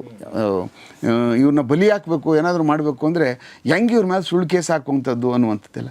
ಅರೆ ಸುಳ್ಳು ಕೇಸು ಅಂತ ನಮ್ಗೆ ಅನಿಸೋದೇ ಇಲ್ಲ. ಯಾಕೆಂದರೆ ನಾವು ಸೊಸೈಟಿಗೆ ಸಮಾಜಕ್ಕೆ ಕೆಲಸ ಮಾಡ್ತಾ ಇರುವಂಥ ಸಮಯದಲ್ಲಿ ಸಮಾಜ ಶುದ್ಧವಾಗಿರಬೇಕು ಅಂತಂದರೆ ಇಂಥವನ್ನೆಲ್ಲ ಬಟ್ಟಿ ಇಳಿಸ್ಬಿಡ್ಬೇಕು ನಾವು. ಬಟ್ಟಿ ಇಳಿಸಿಲ್ಲ ಅಂತಂದರೆ ಇವ್ರ ಜೊತೆ ಇಲ್ಲೇ ಇಟ್ಕೋತೀವಿ ಇವ್ರನ್ನ ಹತ್ರ ಅಂದರೆ ನಾವು ಏನು ಸೊಸೈಟಿನಲ್ಲಿ ಇದ್ಕೊಂಡು ನಾವು ಒಳ್ಳೆ ಪೊಲೀಸ್ ಕೆಲಸ ಅನ್ಸಲ್ಲ. ಅವನು ಯಾವುದೋ ಒಂದು ಕೇಸಲ್ಲಿ ಮರ್ಡರ್ ಮಾಡಿದ್ರು ಕೂಡ ಅಲ್ಲಿ ಅವನು ಸಿಕ್ಕಾಕೊಂಡಿರಲ್ಲ, ಇನ್ನೊಂದು ಯಾವುದೋ ಮಾಡದೇ ಇರೋದ್ರಲ್ಲಿ ಸಿಕ್ಕಾಕೋತಾನೆ. ಹೌದು, ಒಂದೇ ಕರ್ಮ ಸರ್ ಅದು. ಸುಳ್ಳು ಅಂತಂದ್ರೆ ಏನು ಸುಳ್ಳಲ್ಲ, ಅವನು ಯಾರು ಅಮಾಯಕ ಅಂತೂ ಅಲ್ಲ. ಅವ್ನು ಬಿಟ್ಬಿಟ್ರೆ ಅಮಾಯಕ. ಎಲ್ಲೋ ಇದ್ಬಿಟ್ಟು ಎಲ್ಲ ಚಟುವಟಿಕೆ ಬಿಟ್ಬಿಟ್ಟು ತಳ್ಳುಗಾಡಿ ಹಿಡ್ಕೊಂಡು ಸೊಪ್ಪು ತಗೊಂಡು ಮಾರ್ಕೊಂಡು ಜೀವನ ಮಾಡ್ತಾ ಇದ್ದೀನಿ ಸರ್ ಅಂತಂದ್ರೆ ಎಲ್ಲ ಪೊಲೀಸ್ ಸಪೋರ್ಟ್ ಮಾಡ್ತಾರೆ. ಅದಕ್ಕೆ ಯಾರೂ ಏನು ಹಾಗೆ ಯಾರೂ ಮಾಡಲ್ಲ ಅವರು. ನಾವು ನೋಡಿದ್ದೀವಲ್ವ, ಅಪರೂಪದಲ್ಲಿ ಅಪರೂಪ ಆ ಥರ ಏನೋ ಮಾಡು ರೋಡ್ಗಳಲ್ಲಿ ರಸ್ತೆಗಳಲ್ಲಿ ಬಹಳ ಈಗೋ ಅವ್ರಿಗೆ. ಮೊದಲೇ ನಿಮ್ಗೆ ಗೊತ್ತಲ್ಲ, ಬಹಳ ಸಿಕ್ಕಾಬಟ್ಟೆ ಪೊಲಿಟಿಷಿಯನ್ಗಳಿಗಿಂತ ಈಗೋ ಜಾಸ್ತಿ ಅವ್ರಿಗೆ. ಆ ಈಗೋಗಳಿಂದನೇ ರೌಡಿಗಳಾಗೋದು. ಬೇರೆ ಇನ್ಯಾರು ಸಾಮಾನ್ಯ ಜನ ಯಾಕಾಗಲ್ಲ ರೌಡಿಗಳು. ಆದರೆ ಎಷ್ಟು ಮನುಷ್ಯನಿಗೆ ಸಾಮಾನ್ಯವಾಗಿ ಈಗೋ ಬೇಕೋ ಅಷ್ಟಿರುತ್ತೆ. ಇವ್ರಿಗೆ ಆ ಥರ ಅಲ್ಲ. ನಮಗೆಲ್ಲ 1% ಇದ್ರೆ 3% ಇರ್ತದೆ. ಬೆಳಗ್ಗೆ ಎದ್ದ ತಕ್ಷಣವೇ ಅವನು ಹಂಗೆ ನಿಂತು ಹಿಂಗೆ ಎಲ್ಲರೂ ಕಾಲು ಕೆಳಗಡೆ ಇದ್ದಂಗೆ ಯಾರು ಮೋದಿ ಈ ಚೀಫ್ ಮಿನಿಸ್ಟರ್ ಬೇಡ ಎಲ್ಲ ಅವರೆಲ್ಲ ಬೇರೆಯವ್ರು ಯಾರು ಇದ್ರೆ ಹೇಳ್ರಿ ಅಂದರೆ ಹಂಗೆ ಮಾತಾಡ್ಬಿಟ್ರೆ ಹಂಗೆ ಅನ್ಕೋಬಿಟ್ರೆ ನಾನು ದೊಡ್ಡ ಮನುಷ್ಯ ಆಗ್ಬಿಡ್ತೀನಿ ಅಂದ್ಬಿಟ್ರು ಅಂತ. ಎಂದೂ ಆಗಲ್ಲ, ಅದೆಲ್ಲ ಸುಳ್ಳದು. ಅವ್ರನ್ನ ಕೊಂದ್ಕೊಳ್ಳುವಂಥದ್ದು ಅಷ್ಟೇ ಕೆಲಸ. ಅಷ್ಟೊಂದು ಈಗೋ ಇಟ್ಕೊಬಿಟ್ಟು ಆ ಥರ ಮಾಡಿದಾಗ ಜಗತ್ತಲ್ಲಿ ನಾನೇ ದೊಡ್ಡವನು ಅಂತ ಏನಾರು ಅಂದ್ಬಿಟ್ರೆ ಅವನಿಗಿಂತ ಮುಟ್ಟಾಳೆ ಈ ಜಗತ್ತಲ್ಲಿ ಇನ್ನು ಯಾರೂ ಇಲ್ಲ. ಯಾವ ಕಾರಣಕ್ಕೂ ಆ ಥರ ಭಾವಿಸ್ಲೇಬಾರ್ದಲ್ಲ. ಭಾಳ ಅತ್ಯಂತ ಚಂದ್ರಲೋಕದ ಎತ್ತರದಷ್ಟು ಬುದ್ಧಿವಂತರಿದ್ದಾರೆ, ಆಮೇಲೆ ಅಷ್ಟೇ ಶಕ್ತಿವಂತರಿದ್ದಾರೆ, ಆಮೇಲೆ ಅಷ್ಟೇ ಚಾಣಾಕ್ಯರಿದ್ದಾರೆ. ಅಂಥವರೆಲ್ಲ ಇರಬೇಕಾದಾಗ ಸಮಾಜದಲ್ಲಿ ಇವನು ಯಾರೋ ಎಕ್ಕಚ್ಚಿತ್ತು ಅಲ್ಲಿ ಇಲ್ಲಿ ಅವ್ರಿವ್ರ ಜೋಬಿಗೆ ಕತರಾಣಿ ಹಾಕ್ಯವಂಥವ್ನು ಎದುರಿಸ್ಕೊಂಡು ಪಾನಿಪುರಿ ತಿನ್ನುವಂಥವ್ರಿಗೆ ನಾನೇ ದೊಡ್ಡವನು ನಾನು ಅಂದ್ಬಿಟ್ಟು ಅಂತ ಹಿಂಗೆ ಹಾಕ್ಕೊಂಡು ಹಂಗೆಲ್ಲ ಆಗಲ್ಲ. ಸಮಾಜ ಹಂಗಿಲ್ಲ, ಸಮಾಜ ಒಪ್ಕೊಳ್ಳೋದಿಲ್ಲ ಅದನ್ನು ಯಾವ ಕಾರಣಕ್ಕೂ. ಅವ್ರ ಸರ್ಕಲ್ ಅಷ್ಟೇ ಒಪ್ಕೊಳ್ಬೇಕಷ್ಟೇ. ಅಷ್ಟೇ ಅವ್ನಿಗೆ ಎದುರಿಸ್ಕೊಳ್ಳೋಕ್ಕೋಸ್ಕರ ಅಷ್ಟೇ ಹೊರ್ತು ಒಂದು 4 ಜನ ಸುತ್ತ ಇಟ್ಕೊಳ್ಳೋ ಖಜಿನಾಯಿಗಳನ್ನ ಅದೊಂದು ಆ ಥರ ಒಂದು ಬಿಹೇವ್ ಮಾಡೋನೇ ಹೊರ್ತು, ಆ್ಯಟಿಟ್ಯೂಡ್ ಬಿಹೇವ್ನ ಅದು ಬಿಟ್ಟರೆ ಬೇರೆ ಇನ್ನೇನಿರೋದಿಲ್ಲ. ಇದೆಲ್ಲ ನಡೀತಾ ಇರ್ತದೆ ಒಟ್ಟಿಗೆ ಪೂರ್ತಿ. ಇವ್ರದ್ದೊಂದು ಗ್ಯಾಂಗು, ಅಲ್ಲಿ ಎಲ್ಲ ಜೈಲು, ಹಳೆ ಕೇಸ್ಗಳೆಲ್ಲ ಜೈಲು, ಹೊಡೆತ ಪೊಲೀಸವ್ರದ್ದು ಎಲ್ಲ ಜೈಲು ಸೇರಿಬಿಡ್ತಾರೆ, ಎಲ್ಲ ಥಂಡಿ ಆಗಿಬಿಡ್ತಾರೆ ಪೂರ್ತಿ. ಆಮೇಲೆ ಇಷ್ಟೆಲ್ಲ ಆಗಿ ನಾವು ಆಯ್ತು ಎಲ್ಲ ಸೇರ್ಕೊಬಿಟ್ರು, ಎಲ್ಲ ಈ ಕಡೆ ಓಡೋಗ್ಬಿಟ್ಟ, ಮಂಡ್ಯ ಹೋಗಿ ಸೇರ್ಕೊಬಿಟ್ಟ, ಮೈಸೂರು ಕಡೆಗೆ ಸೇರ್ಕೊಬಿಟ್ಟ ಅರಸಯ್ಯ, ಆಮೇಲೆ ಈ ಕಡೆ ಇವನು ಹೊಟ್ಟೋಗ್ಬಿಟ್ಟ ಎಲ್ಲ ಅಂತ ಅಂದ್ಬಿಟ್ಟು ಇರುವಂಥ ಸಮಯದಲ್ಲಿ ಏನಾಗ್ತದೆ ಅಂದರೆ ಈ ಭಾಗದಲ್ಲಿ ಈ ಸಂಜೀವ ಮತ್ತು ಈಗಾಗಲೇ ನಾವು ಮಾತಾಡಿದ್ವಿ ಹೊಟ್ಟೆ ಮಹೇಶ ಇವ್ರದ್ದೆಲ್ಲರದ್ದು. ಸಂಜೀವ್ ಒಂದಷ್ಟು ಗ್ಯಾಂಗ್ ಇತ್ತು, ಇಲ್ಲೆಲ್ಲ ರೈಟಿಂಗ್ ಕೇಸ್ಗಳೆಲ್ಲ ಮಾಡಿಸ್ಬಿಟ್ಟಿದ್ದು ತುಂಬ. ಯಾವುದೋ ಒಂದು ಸಣ್ಣ ವಿಚಾರಕ್ಕೆ ದೇವಸ್ಥಾನ ಬರುತ್ತೆ ಅಲ್ಲಿ ಒಳಗಡೆ ಜರ್ಗನಳ್ಳಿನಲ್ಲಿ, ಅದರ ವಿಚಾರದಲ್ಲೇನೋ ಒಂದು ಗಲಾಟೆ ಆಗಿತ್ತು. ಆ ಹುಡುಗರುಗಳಿದ್ರು ಸಂಜೀವನ ಹತ್ರ, ಒಂಥರ ಪಂಟ್ರ ಅಂದರೆ ಒಂದು ಜಮೀದಾರ ಅವನು, ಏನು ಆರ್ಡಿನರಿ ಏನಲ್ಲ, ಸ್ವಲ್ಪ ಆಸ್ತಿವಂತಾನೆ ಅವನು. ಈ ಪಕ್ಕದಲ್ಲಿ ಟಾಟಾ ಶೋರೂಮ್ ಇದೆಯಲ್ಲ ನೋಡಿ, ಇದು ಈ ಬಾಟಾ ಶೋರೂಮ್ ಇದೆಯಲ್ಲ, ಟಾಟಾ ಶೋರೂಮು, ಇದೂ ಸಹ ಈ ಯಾರ್ದೋ ಒಬ್ಬ ಬ್ರಾಹ್ಮಣರದ್ದು ಆ್ಯಕ್ಚುಲಿ ಬಂದು ಚಾಮರಾಜಪೇಟೆ ಬ್ರಾಹ್ಮಣರದ್ದು. ಅವ್ರು ಬಂದು ನನ್ನನ್ನು ಅಪ್ರೋಚ್ ಮಾಡಿದ್ರು. ಸಾರ್ ಹಿಂಗೆ ಈ ಥರ ಒಂದು ಮೊದಲು ಅಲ್ಲಿ ಅದರಲ್ಲಿ ಒಂದು ಶಾಪ್ ಇತ್ತು, ಎಂಥದ್ದು ಜನರಲ್ ಶಾಪು, ದೊಡ್ಡ ಮಾರ್ಕೆಟ್ ಥರ, ಬಿಗ್ ಬಜಾರ್ ಥರ ಟೈಪ್. ಅದನ್ನು ಕಟ್ಕೊಬಿಟ್ಟು ಅವರೇನೆ ಅದನ್ನೇ ಅವನು ಶಾಪು ಬಾಡಿಗೆ ಕೊಟ್ಬಿಟ್ಟಿದ್ದ. ಯಾರು? ಈ ಸಂಜೀವ. ಅವರು ಮತ್ತೆ ಯಾರು ಒಂದು 2-3 ಜನ. ಹೌದು. ಆಮೇಲೆ ನಾನೆಲ್ಲ ರೆಕಾರ್ಡ್ಸ್ ತರಿಸ್ಕೊಂಡು ಇದು ಕನಕಪುರ ಮೇನ್ ರೋಡ್ಲಿರುವಂಥದ್ದು, ಇದೇನು ದೊಡ್ಡ ಪ್ರಾಪರ್ಟಿ ಆ್ಯಕ್ಚುಲಿ ಇದೆ, 50ಕ್ಕೆ 80 ಇದೆ. ಆಮೇಲೆ ಎಲ್ಲ ಬಂದು ನನ್ನ ಹತ್ರ ಬಂದರು. ಆ ಅಜ್ಜಿ ಎಲ್ಲ ಭಾಳ ವಯಸ್ಸಾಗೋಗ್ಬಿಟ್ಟಿತ್ತು, ಒಂದು 85 ವರ್ಷ ಆಗಿಬಿಟ್ಟಿತ್ತು. ಅವರೆಲ್ಲ ಪಾಪ ಒಂಥರ ಎಲ್ಲ ಹಿಂಗಿದ್ದಾರೆ ಮಕ್ಕಳುಗಳೆಲ್ಲ. ಏನು ಸರ್ ಯಾರೂ ಕಟ್ಕೊಬಿಟ್ಟಿದ್ದಾರೆ ಸರ್, ನಮ್ಮ ತಂದೆ ಸತ್ತೋಗ್ಬಿಟ್ಟಾಗ ಹಿಂಗೆಲ್ಲ ಇತ್ತು ಅಂತ ತೋರಿಸಿದ್ರು ಸರ್. ಆಮೇಲೆ ನಾವು ಅಲ್ಲಿ ಇಲ್ಲಿ ಕೆಲಸ ಮಾಡ್ತೀವಿ ಸರ್, ಸಣ್ಣ ಇದನ್ನ ಬಂದರೆ ನೋಡಿದ್ರೆ ಇಲ್ಲಿ ಬಿಲ್ಡಿಂಗೇ ಕಟ್ಕೊಬಿಟ್ಟವ್ರೆ ಸರ್, ಕಟ್ಕೊಬಿಟ್ಟು ಯಾರಿಗೋ ಬಾಡಿಗೆ ಕೊಟ್ಬಿಟ್ಟು ಹೋದ್ರೆ ಸರ್ ಎಲ್ಲ ಎದುರಿಸ್ಬಿಡ್ತಾವ್ರೆ ಸರ್, ನಮ್ಮ ಸಾಯಿಸ್ಬಿಡ್ತೀವಿ ಅಂತ ಹೇಳ್ಬಿಟ್ಟು ಅದಕ್ಕೆ ಬಿಟ್ಬಿಟ್ಟಿದ್ದವು ಸರ್. ಯಾರೋ ಹೇಳಿದ್ರು ಸರ್ ಹಿಂಗೆ ಹೋಗಿ ಅವ್ರ ಹತ್ರ ಹೇಳಿ ಅಂತ, ಅದಕ್ಕೆ ಬಂದು ಎಷ್ಟು ವರ್ಷ ಬಿಟ್ಕೊಂಡು ಬಂದಿರೋದು ಅವರು. ಆಮೇಲೆ ನನಗೆ ಏನು ಕತೆ ಹಿಂಗಾಗೋಯ್ತಲ್ಲ ಇದು ಅಂದ್ಬಿಟ್ಟು ಆಮೇಲೆ ಇದ್ರದ್ದೆಲ್ಲ ನಾನು ತೆಗೆಸ್ದೆ. ಆಮೇಲೆ ಇದ್ರ ಸ್ಟೋರಿ ಕೇಳಿದೆ, ಏನಾಯಿತು ಏನು ಕತೆ ಅಂತೆಲ್ಲನೂ. ಹೌದು ಸರ್, ಇದು ಈ ಥರ ಜಾಗದ್ದು ಈ ಥರ ಮಾಡಿಬಿಟ್ಟಿದ್ದಾರೆ, ಖಾಲಿ ಇದ್ದ ಜಾಗ ಕಟ್ಬಿಟ್ಟು ಬಾಡಿಗೆ ಕೊಟ್ಬಿಟ್ಟಿದ್ದಾರೆ, 6 ಲಕ್ಷ ಬಾಡಿಗೆ ತಗೋತಿದ್ದಾರೆ, ಭಾಳ ವರ್ಷಗಳಿಂದ ಇದೆ ಅಂದ್ಬಿಟ್ಟು ಅಂತ. ಆಮೇಲೆ ಅವರೆಲ್ಲ ಪೇಪರ್ ತರಿಸ್ದೆ ನಾನು, ಅವ್ರದ್ದು ಅಂತ ಗೊತ್ತಾಗಬೇಕಲ್ಲ ಕರೆಕ್ಟಾಗಿ. ಆಮೇಲೆ ಅವ್ರದ್ದೆಲ್ಲ ಪೂರ್ತಿ ಡಾಕ್ಯುಮೆಂಟೇಷನ್ ತರಿಸ್ದೆ. ಮತ್ತು ನಾವು ಒಂದು ಕಂಪ್ಲೇಂಟ್ ತೊಗೊಂಡೆ, ನಾನು ಒಂದು ಚೀಟಿಂಗ್ ಕೇಸ್ ತೊಗೊಂಡೆ, ಕೇಸ್ ರಿಜಿಸ್ಟರ್ ಮಾಡಿದೆ. ಮತ್ತು ಕಾರ್ಪೊರೇಷನ್ಗೆ ಬರೆದು ಇವ್ರದ್ದು ಯಾರ್ದು ಪ್ರಾಪರ್ಟಿ ಅಂತ ಬಂದೆ. ಆಮೇಲೆ ಇದಕ್ಕೆ ಏನಾರ ಪ್ಲ್ಯಾನ್ ಇದೆಯಾ ಅಂತ ಕೇಳಿದೆ, ಇದು ಕಟ್ಟೋದಕ್ಕೆ ಪ್ಲ್ಯಾನಲ್ಲಿ ಏನಾರು ಕಟ್ಟಿದಾರ, ಶಾಂಕ್ಷನ್ ಯಾರು ಮಾಡಿಕೊಟ್ರು ಎಲ್ಲನೂ ಅಂತ ಅಂದ್ಬಿಟ್ಟು. ಏನೂ ಇಲ್ಲ, ಯಾವ ಬಿಲ್ಡಿಂಗ್ಗೆ 2 ಸ್ಟೇರ್ ಬಿಲ್ಡಿಂಗ್ ಇತ್ತು ದೊಡ್ಡದು, 50-80ನಲ್ಲಿ ಎಲ್ಲ ದೊಡ್ಡ ಥರ ಸೂಪರ್ ಬಜಾರ್ ನಡೀತದಲ್ಲ ಆ ಥರ ಒಂದು ಇತ್ತಲ್ಲಿ. ಆಮೇಲೆ ಸರಿ ತುಂಬ ನನಗೂ ಒಂದು ಚಾಲೆಂಜ್ ಅನ್ನಿಸ್ತು. ಓಹೋ ಇದೇನೋ ಇದೆ, ಇದು ಬಿಡೋದು ಬೇಡ, ತಾಳು ನೋಡೋಣ ಅಂಥೇಳಿ ಇವನು ಹುಡ್ಕಾಡಿಸ್ತಿದ್ದೆ. ಅಷ್ಟೊತ್ತಿಗೆ ಏನಾಗೋಗ್ಬಿಟ್ಟಿದ್ದು, ಆಗಲೇ ಬಂದು ನಾನು ಇಲ್ಲೊಂದು ಸ್ವಲ್ಪ ಕ್ಲೀನ್ ಮಾಡಿಬಿಟ್ಟಿದ್ದೆ ಆಲ್ಮೋಸ್ಟ್ ಎಲ್ಲನೂ. ಇದು ಯಾವಾಗ ಆಗಿದ್ದು ಅಂತಂದರೆ ನಾನು JP ನಗರಕ್ಕೆ 2010ನಲ್ಲಿ ಬಂದೆ. ಆ 10 ಮತ್ತು 11 ಮಧ್ಯದಲ್ಲಿ ಮಾಡದೇ ಇದೆ. ಆ ಸಮಯದಲ್ಲಿ ಅವನು ಯಾವಾಗೋ ಬಂದು ನಾನು ಇಲ್ಲಿ ಬರ್ತಾ ಇದ್ದಂಗೆ ನಾಪತ್ತೆ ಆಗ್ಬಿಟ್ಟ ಮನುಷ್ಯ, ಆಲ್ಮೋಸ್ಟು ಖಾಲಿ ಆಗ್ತಾ ಬಂದಿದ್ದ. ಅವ್ನಿಗೆ ಅವನ ಜೊತೆಯಲ್ಲಿದ್ದಂಥ ಶಿವಕಾಳಿ ಅಂತಿದ್ದ. ಆ ಶಿವಕಾಳಿದು ಒಂದು ರಾಮಾಯಣ ಅವನು ಏನು ಅಂತಂದರೆ, ಇಲ್ಲಿ ಉಪ್ಪಿನಕಾಯಿನ ಫ್ಯಾಕ್ಟ್ರಿ ಇದೆ ಇಲ್ಲಿ. ಅಲ್ಲಿ ತುಂಬ ಹೆಣ್ಮಕ್ಳು ಹೋಗೋರು, ನಮ್ಮ ಜರಗನಹಳ್ಳಿ ಮತ್ತು ಈ ಭಾಗದಿಂದ ಕನಕಪುರ, ಎಲ್ಚನಹಳ್ಳಿ ಮತ್ತು ಚುಂಚುಕಟ್ಟ ಕಡೆಯಿಂದ ಎಲ್ಲ ಒಳಗಡೆಗೆ ತುಂಬ ಹೆಣ್ಮಕ್ಳುಗಳು ಹೋಗೋರು. ಅಲ್ಲಿಗೆ ಹೋದಾಗ ಆ ಹೆಣ್ಮಕ್ಳುಗಳ ಜೊತೆ ಭಾಳ ಅಸಭ್ಯವಾಗಿ ನಡ್ಕೊಳ್ಳೋದು ಮತ್ತು ಭಾಳ ಕೇಸ್ಗಳು. ಆಮೇಲೆ ಆ ಹೆಣ್ಮಕ್ಳುಗಳಿಗೆ ಏನೋ ರೇಪೇ ಮಾಡ್ಬಿಟ್ಟ ಅಂತ ಏನು ಹೇಳುವಂಥವ್ರು ಏನೋ ಯಾರೂ ಬಂದು ಕಂಪ್ಲೇಂಟ್ ಕೊಡ್ತಿರ್ಲಿಲ್ಲ. ಆಮೇಲೆ ಏನೇ ಅವನು ಇಷ್ಟೊಂದು ಅವಾಗ ಕೊಡ್ತಾವನಲ್ಲ ಅಂತೇಳಿ ನಾವು ಅವನ ವಿರುದ್ಧವಾಗಿ ಪ್ರಾರಂಭ ಮಾಡ್ದೋ, ಹುಡ್ಕಾರಣ ಇಲ್ಲಿ ಅಂತ. ಅವನ ಮೇಲೆ ರೌಡಿ ಶೀಟ್ ಇತ್ತು. ಶಿವಕಳೆನೂ ಸಂಜೀವನ್ ಜೊತೆಲಿ ಇದ್ದವನೇ, ಅವನದು ರೌಡಿ ಶೀಟ್ ಇತ್ತು ಆಗ್ಲೇನೆ. ಅವನ ಮೇಲೂ ಅವನು ಒಂದು 8-10 ಕೇಸ್ಗಳಾಗಲೇ ಇದ್ದು. ಇವ್ನು ಯಾರು ಅವ್ನು ಹುಡ್ಕ್ಬೇಕಣ, ಸಿಕ್ಕು ಬಿಡೋದು ಬೇಡ, ಅವನಿಗೂ ಸರಿಯಾಗಿ ಮುರಿದಾಕಿ ದಾರಿ ಮಾಡ್ಬೇಕು ನಾವು ಅಂತೇಳಿ ಹುಡ್ಕೋಕೆ ಶುರು ಮಾಡಿದ್ವಿ. ಆಮೇಲೆ ನಮ್ಮ ಪೊಲೀಸರು ಒಂದೊಂದು ಕತೆ ಹೇಳೋರು, ಸಾರ್ ನಮಗೆ ನೆಲದ ಮೇಲೆ ಮಲಗಲ್ಲ ಸರ್, ಯಾವಾಗೂ ಮರದ ಮೇಲೆ ಮಲಿಕೊಡೋದು ಅವನು. ಒಳ್ಳೆ ಕತೆ ಆಗುತ್ತಲ್ಲ ಇದು. ಹೌದಾ, ಮರದ ಮೇಲೆ ಯಾಕೆ ಮಲಿಕೋತಾನೆ? ಇದು ಸಾರ್ ಮರದ ಮೇಲೇನೆ ಸರ್, ಎಷ್ಟೋ ಸಾರಿ ಓಡೋಗ್ಬಿಟ್ಟಿದ್ದಾನೆ ಮರದ ಮೇಲೆ ನೆಗೆದು ಎಲ್ಲ, ನಾವೆಲ್ಲ ಹೋಗಿ ಹಿಡ್ದು ಅವನು ಒಂಥರ ವಿಚಿತ್ರವಾದಂಥ ಕ್ಯಾರೆಕ್ಟರೇ ಮಾಡಿಬಿಟ್ರು. ನನಗೆ ಇದ್ದದ್ದು ಕ್ಯೂರಿಯಾಸಿಟಿ ಜಾಸ್ತಿ ಆಯಿತು. ಇದು ಹೆಂಗೆ ಇವನ ಕತೆ ಇದು, ಈ ಥರ ಮರದ ಮೇಲೆ ಯಾಕೆ ಮಲಿಕೋತಾನೆ? ಅಪ್ಪ ಅಮ್ಮದಿರಲ್ಲಿದ್ದಾರೆ. ಸರಿ, ಏನಾಗೋಯ್ತು, ಅವ್ರ ತಂದೆ ತಾಯಿ ಇಲ್ಲಿದ್ದವರು ಖಾಲಿ ಮಾಡಿಕೊಂಡು ಕುಂಟೆ ಕೊಟ್ಟೋಗ್ಬಿಟ್ಟಿದ್ರು. ಇಲ್ಲಿರಲಿಲ್ಲ ಅವರು, ಈ ಕಾಟ ತಡಿಲಾರ್ದೆ ಅಲ್ಲಿ ಮನೆ ಮಾಡ್ಕೊಬಿಟ್ಟಿದ್ರು. ಈಗ ನೋಡೋಣ ಕಣೆ, ಅವ್ರ ತಂದೆ ತಾಯಿ ಒಂದು ಸಾರಿ ನೋಡೋಣ, ಅಲ್ಲಿ ಬರ್ತಾನೆ ಹಾಗೆ. ಇಲ್ಲ ಸರ್, ಬರೋದಿಲ್ಲ, ಎಲ್ಲೋದು ಗೊತ್ತಿಲ್ಲ ಸರ್, ಹಾಗೆ ಹೇಗೆ ಅಂತ ಹೇಳಿದ್ರು ಅವ್ರ ತಂದೆ ತಾಯಿ. ಆಮೇಲೆ ಅಕ್ಕಪಕ್ಕ ಅವ್ರನ್ನೆಲ್ಲ ವಿಚಾರಿಸಿದೆ. ಅಲ್ಲಿ ಶಿವರಾಶನ್ನು ಕುಂಟೆನಲ್ಲಿ ಶೂಟೌಟ್ ಆಯ್ತಲ್ಲ, ಸತ್ತ ನೋಡಿ ಶಿವರಸನ್ನು, ಶಿವರಸನ್ನು ಒಂದು ಸ್ವಲ್ಪ ಪಕ್ಕದಲ್ಲೇ ಎಡಗಡೆ ಸೈಡೇ ಅವ್ರ ಮನೆ ಇದ್ದದ್ದಲ್ಲಿ. ಅವಾಗ ನಾವು ಅವ್ರಿಗೆಲ್ಲ ಓಕೆ, ಅಕ್ಕಪಕ್ಕದವ್ರಿಗೆಲ್ಲ ಕೇಳಿದ್ರು, ನೋಡಿ ಈ ಫೋಟೋದಲ್ಲಿ ನಮ್ಮ ಮಗ ಬರ್ತಾನೆ ಇಲ್ಲ ಸರ್, ಯಾವತ್ತೂ ಬಂದಂಗಿಲ್ಲ. ಹಾಗೆ ನಮಗೊಂದು ಡೌಟ್ ಬಂತು, ಏನಾಗಿರ್ಬೋದು, ಏನು ಕತೆ, ಎಲ್ಲೋಗ್ಬಿಟ್ಟ ಅವನು ಅಂತ. ಆಮೇಲೆ ಕೊನೆಗೆ ಅವನು ಆ ಕಡೆ ಬೇಸಿಕಲಿ ಬಂದು ಆ ಕಡೆ ತಮಿಳ್ನಾಡು ಕಡೆ ಅವನು ಅಲ್ಲಿ ಯಾವುದೋ ಹೆಂಗಸ್ರ ವಿಚಾರದಲ್ಲಿ ಗಲಾಟೆಗಳಾಗ್ಬಿಟ್ಟು ಅವರೇನೋ ಎತ್ಕೊಬಂದು ಮರ್ಡರ್ ಮಾಡಿಬಿಟ್ಟು, ಏನೋ ಪಾರ್ಟಿ ಮಾಡೋಣ ಬಾ ಅಂತ ಏನೋ ಕರ್ಕೋದಂಗೆ ಹೋಗಿ ಅವನನ್ನು ಮೇಕೆದಾಟು ಸಂಗಮದಲ್ಲ ಮರ್ಡರ್ ಮಾಡಿಬಿಟ್ರು. ನನ್ನ ಬ್ಯಾಟಿಂಗೇ ಸಿಕ್ಕಲಿಲ್ಲ ಅವನು. ನೀವು ಹೇಳಿದ್ರಿ ಸರ್ ಇದನ್ನ ಲಾಸ್ಟ್ ಬ್ಯಾಟಿಂಗೇ ಸಿಗಲಿಲ್ಲ ಅವನು ನಮಗೆ. ಆಮೇಲೆ ಏನಾಯಿತು, ಅಷ್ಟಕ್ಕೆ ಅವ್ನು ಬಿಟ್ಟಾಯಿತು. ಆಮೇಲೆ ಈ ಮನುಷ್ಯನ ನಾವು ಅದೇ ನಿಮ್ಗೆ ಹೇಳಿದ್ನಲ್ಲ, ನಮ್ಮ ಉದಯ್ ಕುಮಾರ್ ಅಡ್ವೊಕೇಟ್ ಅಂತ ಹೇಳಿದ್ದೇನೆ, ಅವ್ರು ಫೋನ್ ಮಾಡಿದ್ರು, ಸರಿ ಹೋಯ್ತಾನೆ ಅಣ್ಣ, ಬೇಡ ಏನೋ ಬದುಕೊಂಡು, ಸಂಜೀವ್ ಬಗ್ಗೆ ನಾನು ನನಗೆ ಅವ್ರ ಬಗ್ಗೆ ರಿಗಾರ್ಡ್ಸ್ ಇತ್ತು. ಆ ಕಾರಣಕ್ಕೆ ಆಯಿತು, ನಾನು ಏನೂ ಮಾಡಲಿಲ್ಲ ಅಂದರೆ ಸರಿ, ಏನಾದರೂ ಮಾತ್ರ ಮಾಡಿದ್ರು ಬಿಡೋದಿಲ್ಲ, ಯಾವ ಕಾರಣಕ್ಕೂ ನಾನು ಬಲಿಯಾಗ್ಬಿಡ್ತೀನಿ, ಖಂಡಿತವಾಗ್ಲೂ ಬಿಡೋದಿಲ್ಲ ಅಂತೇಳಿ ಅವ್ರಿಗೂ ಒಂದು ಅಶ್ಯೂರೆನ್ಸ್ ಎಲ್ಲ ಕೊಟ್ಟು ಅವರೆಲ್ಲ ಆದಮೇಲೆ ಏನಾಗೋಯ್ತು, ಆ ಕಡೆಯಲ್ಲಿ ಹೋಗಿ ಸೇರ್ಕೊಬಿಟ್ಟ. ಆ ಮನುಷ್ಯಂದು ಎಲ್ಲ ಚಟುವಟಿಕೆಗಳು ಏನೂ ಇಲ್ಲ. ನಾನು ಇಲ್ಲಿದ್ದಾಗ ಯಾವುದೇ, ಆಮೇಲೆ ಅದೆಲ್ಲ ಆಯ್ತು. ಅದಾದಮೇಲೆ ಹೊಟ್ಟೆ ಮಹೇಶ ಅಂತ ನಾನು ಈಗಾಗಲೇ ಹೇಳಿದ್ದೆ, ಅವನು ನಮ್ಮ ಸಾತ್ನೂರು, ಅಲ್ಲೇನು ಮಾಡ್ಬಿಟ್ಟಿದ್ದ, ಅವ್ನು ಡಬಲ್ ಮರ್ಡರ್ ಮಾಡಿಬಿಟ್ಟಿದ್ದ. ಅಲ್ಲೇನಾಗಿತ್ತು, ಯಾವುದೋ ಒಂದಷ್ಟು ದುಡ್ಡುಗಳು ಬಂದಿದೆ, ಆ ದುಡ್ಡುಗಳ ಹಂಚ್ಕೊಳ್ಳೋ ವಿಚಾರದಲ್ಲಿ ಗಲಾಟೆ ಆಗಿದೆ. ಗಲಾಟೆ ಅದಕ್ಕೆ ಸಂಬಂಧಪಟ್ಟಂಗೆ ಕನಕಪುರದಲ್ಲಿ ಒಂದು ನೈಟು ಯಾವುದೋ ಒಂದು ಲಾಡ್ಜಲ್ಲಿ ಉಳ್ಕೊಂಡಿದ್ದಾರೆ. ಅಲ್ಲಿ ಉಳ್ಕೊಂಡು ಇವನಿಗೆ ಅವ್ರ ಜೊತೆಲೇ ಇಟ್ಕೊಂಡಿದ್ದಾನೆ ಆ ಹುಡುಗರುಗಳನ್ನೂ ಅಲ್ಲೇ ಅವ್ರನ್ನ. ಆಮೇಲೆ ಆ ಹುಡುಗರುಗಳಿಗೆ ಯಾರಿಗೋ 3-4 ಜನ ಇದ್ದಾರಲ್ಲ, ಅವ್ರಿಗೆ ಭಯ ಬಂದ್ಬಿಡ್ತು, ಏನಾರು ಮಾಡಿಗಿಡ್ಬಿಡ್ತಾನೆ ಅವನು, ಆಮೇಲೆ ನಮ್ಮನ್ನು ಏನಾರು ಜೈಲಿಗೆ ಕಳಿಸ್ಬಿಡ್ತಾನೆ ಅಂತ ಅಂದ್ಬಿಟ್ಟು ಅದೇನು ಇಟ್ಕೊಂಡ್ರು ಹೊಟ್ಟೋಗ್ಬಿಟ್ರು. ಯಾರು ಆ ಮರ್ಡರ್ ಮಾಡೋಕ್ಕೆ ಜೊತೆಲಿ ಕರ್ಕೊಂಡು ಇರಿಸ್ಕೊಂಡಿದ್ನಲ್ಲ, ಕಾಡಿಗೆ ಕರ್ಕೊಂಡು ಹೋಗ್ಬಿಟ್ಟು ಮರ್ಡರ್ ಮಾಡ್ಬಿಡೋಣ ಅಂತ ಹೇಳ್ಬಿಟ್ಟು ಪ್ಲಾನ್ ಮಾಡ್ಕೊಂಡಿದ್ದ ಹೊಟ್ಟೆ ಮಹೇಶ. ಆಮೇಲೆ ಏನಾಗೋಯ್ತು, ಅವನು ಅದು ಹೆಂಗೂ ಗೊತ್ತಾಯಿತು, ಹೊಟ್ಟೋಗ್ಬಿಟ್ರು ಅವರು. ಅದಾದಮೇಲೆ ಮತ್ತೆ ಇನ್ನೊಂದು ವಾರ 15 ದಿವಸ ಬಿಟ್ಕೊಂಡವನು ಮತ್ತೆ ಪ್ಲ್ಯಾನ್ ಮಾಡಿ ಅವ್ರನ್ನ ಅಲ್ಲೊಂದು ಕಡೆ ಕರ್ಸ್ಕೊಂಡಿದ್ದಾನೆ. ಅಲ್ಲಿ ನಮ್ಮ ಜಕ್ಕೆಗುಂಡನ ದೊಡ್ಡಿ ಹತ್ರ ಒಂದು ಡೌನ್ ಒಳಗಡೆ ಒಂದು ಬಟ್ಲಗುಂಡಪ್ಪನ ದೇವಸ್ಥಾನ ಅಂತ ಬರುತ್ತೆ, ಅಲ್ಲಿಗೆ ಆ ಹುಡುಗರನ್ನ ಕರ್ಸ್ಕೊಂಡಿದ್ದಾನೆ. ಆವಾಗ ಪೈಪ್ ಲೈನೆಲ್ಲನೂ ಏನು ಮಾಡಿದರು, ಹಳ್ಳ ಹೊಡಿತಾಯಿದ್ರು, ಪೈಪ್ ಹಾಕೋದು, ಕಾವೇರಿ BWSSB ಲೈನ್ ಬರುತ್ತೆ ಅಲ್ಲಿ. ಅವಾಗೆಲ್ಲ JCBಗಳಲ್ಲಿ ಆಳಗಳು ಮಾಡಿದರು ಫುಲ್ ಉದ್ದಕ್ಕೂ.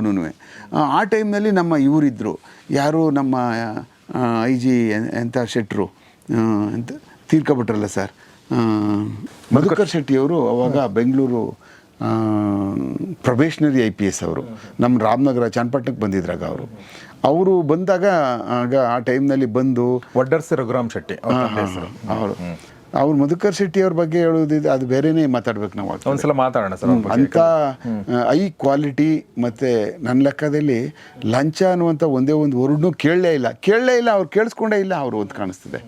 ಆಮೇಲೆ ಡೌನ್ ಟು ಅರ್ತ್ ಮನುಷ್ಯ. ಈ ರಿಕ್ರೂಟ್ಮೆಂಟ್ಗಳೆಲ್ಲ ಮೇಜರ್ ಅವರೇ ಕೆಲಸ ಮಾಡ್ತಾ ಇದ್ರಾಗ, ಅವ್ರು ರಿಕ್ರೂಟ್ಮೆಂಟಲ್ಲಿ ಹೆಂಗೆ ಮಾಡ್ತಿದ್ರು ಅಂದರೆ ಟ್ರಂಕ್ ಅವರೇ ಎತ್ಕೊಡೋರು.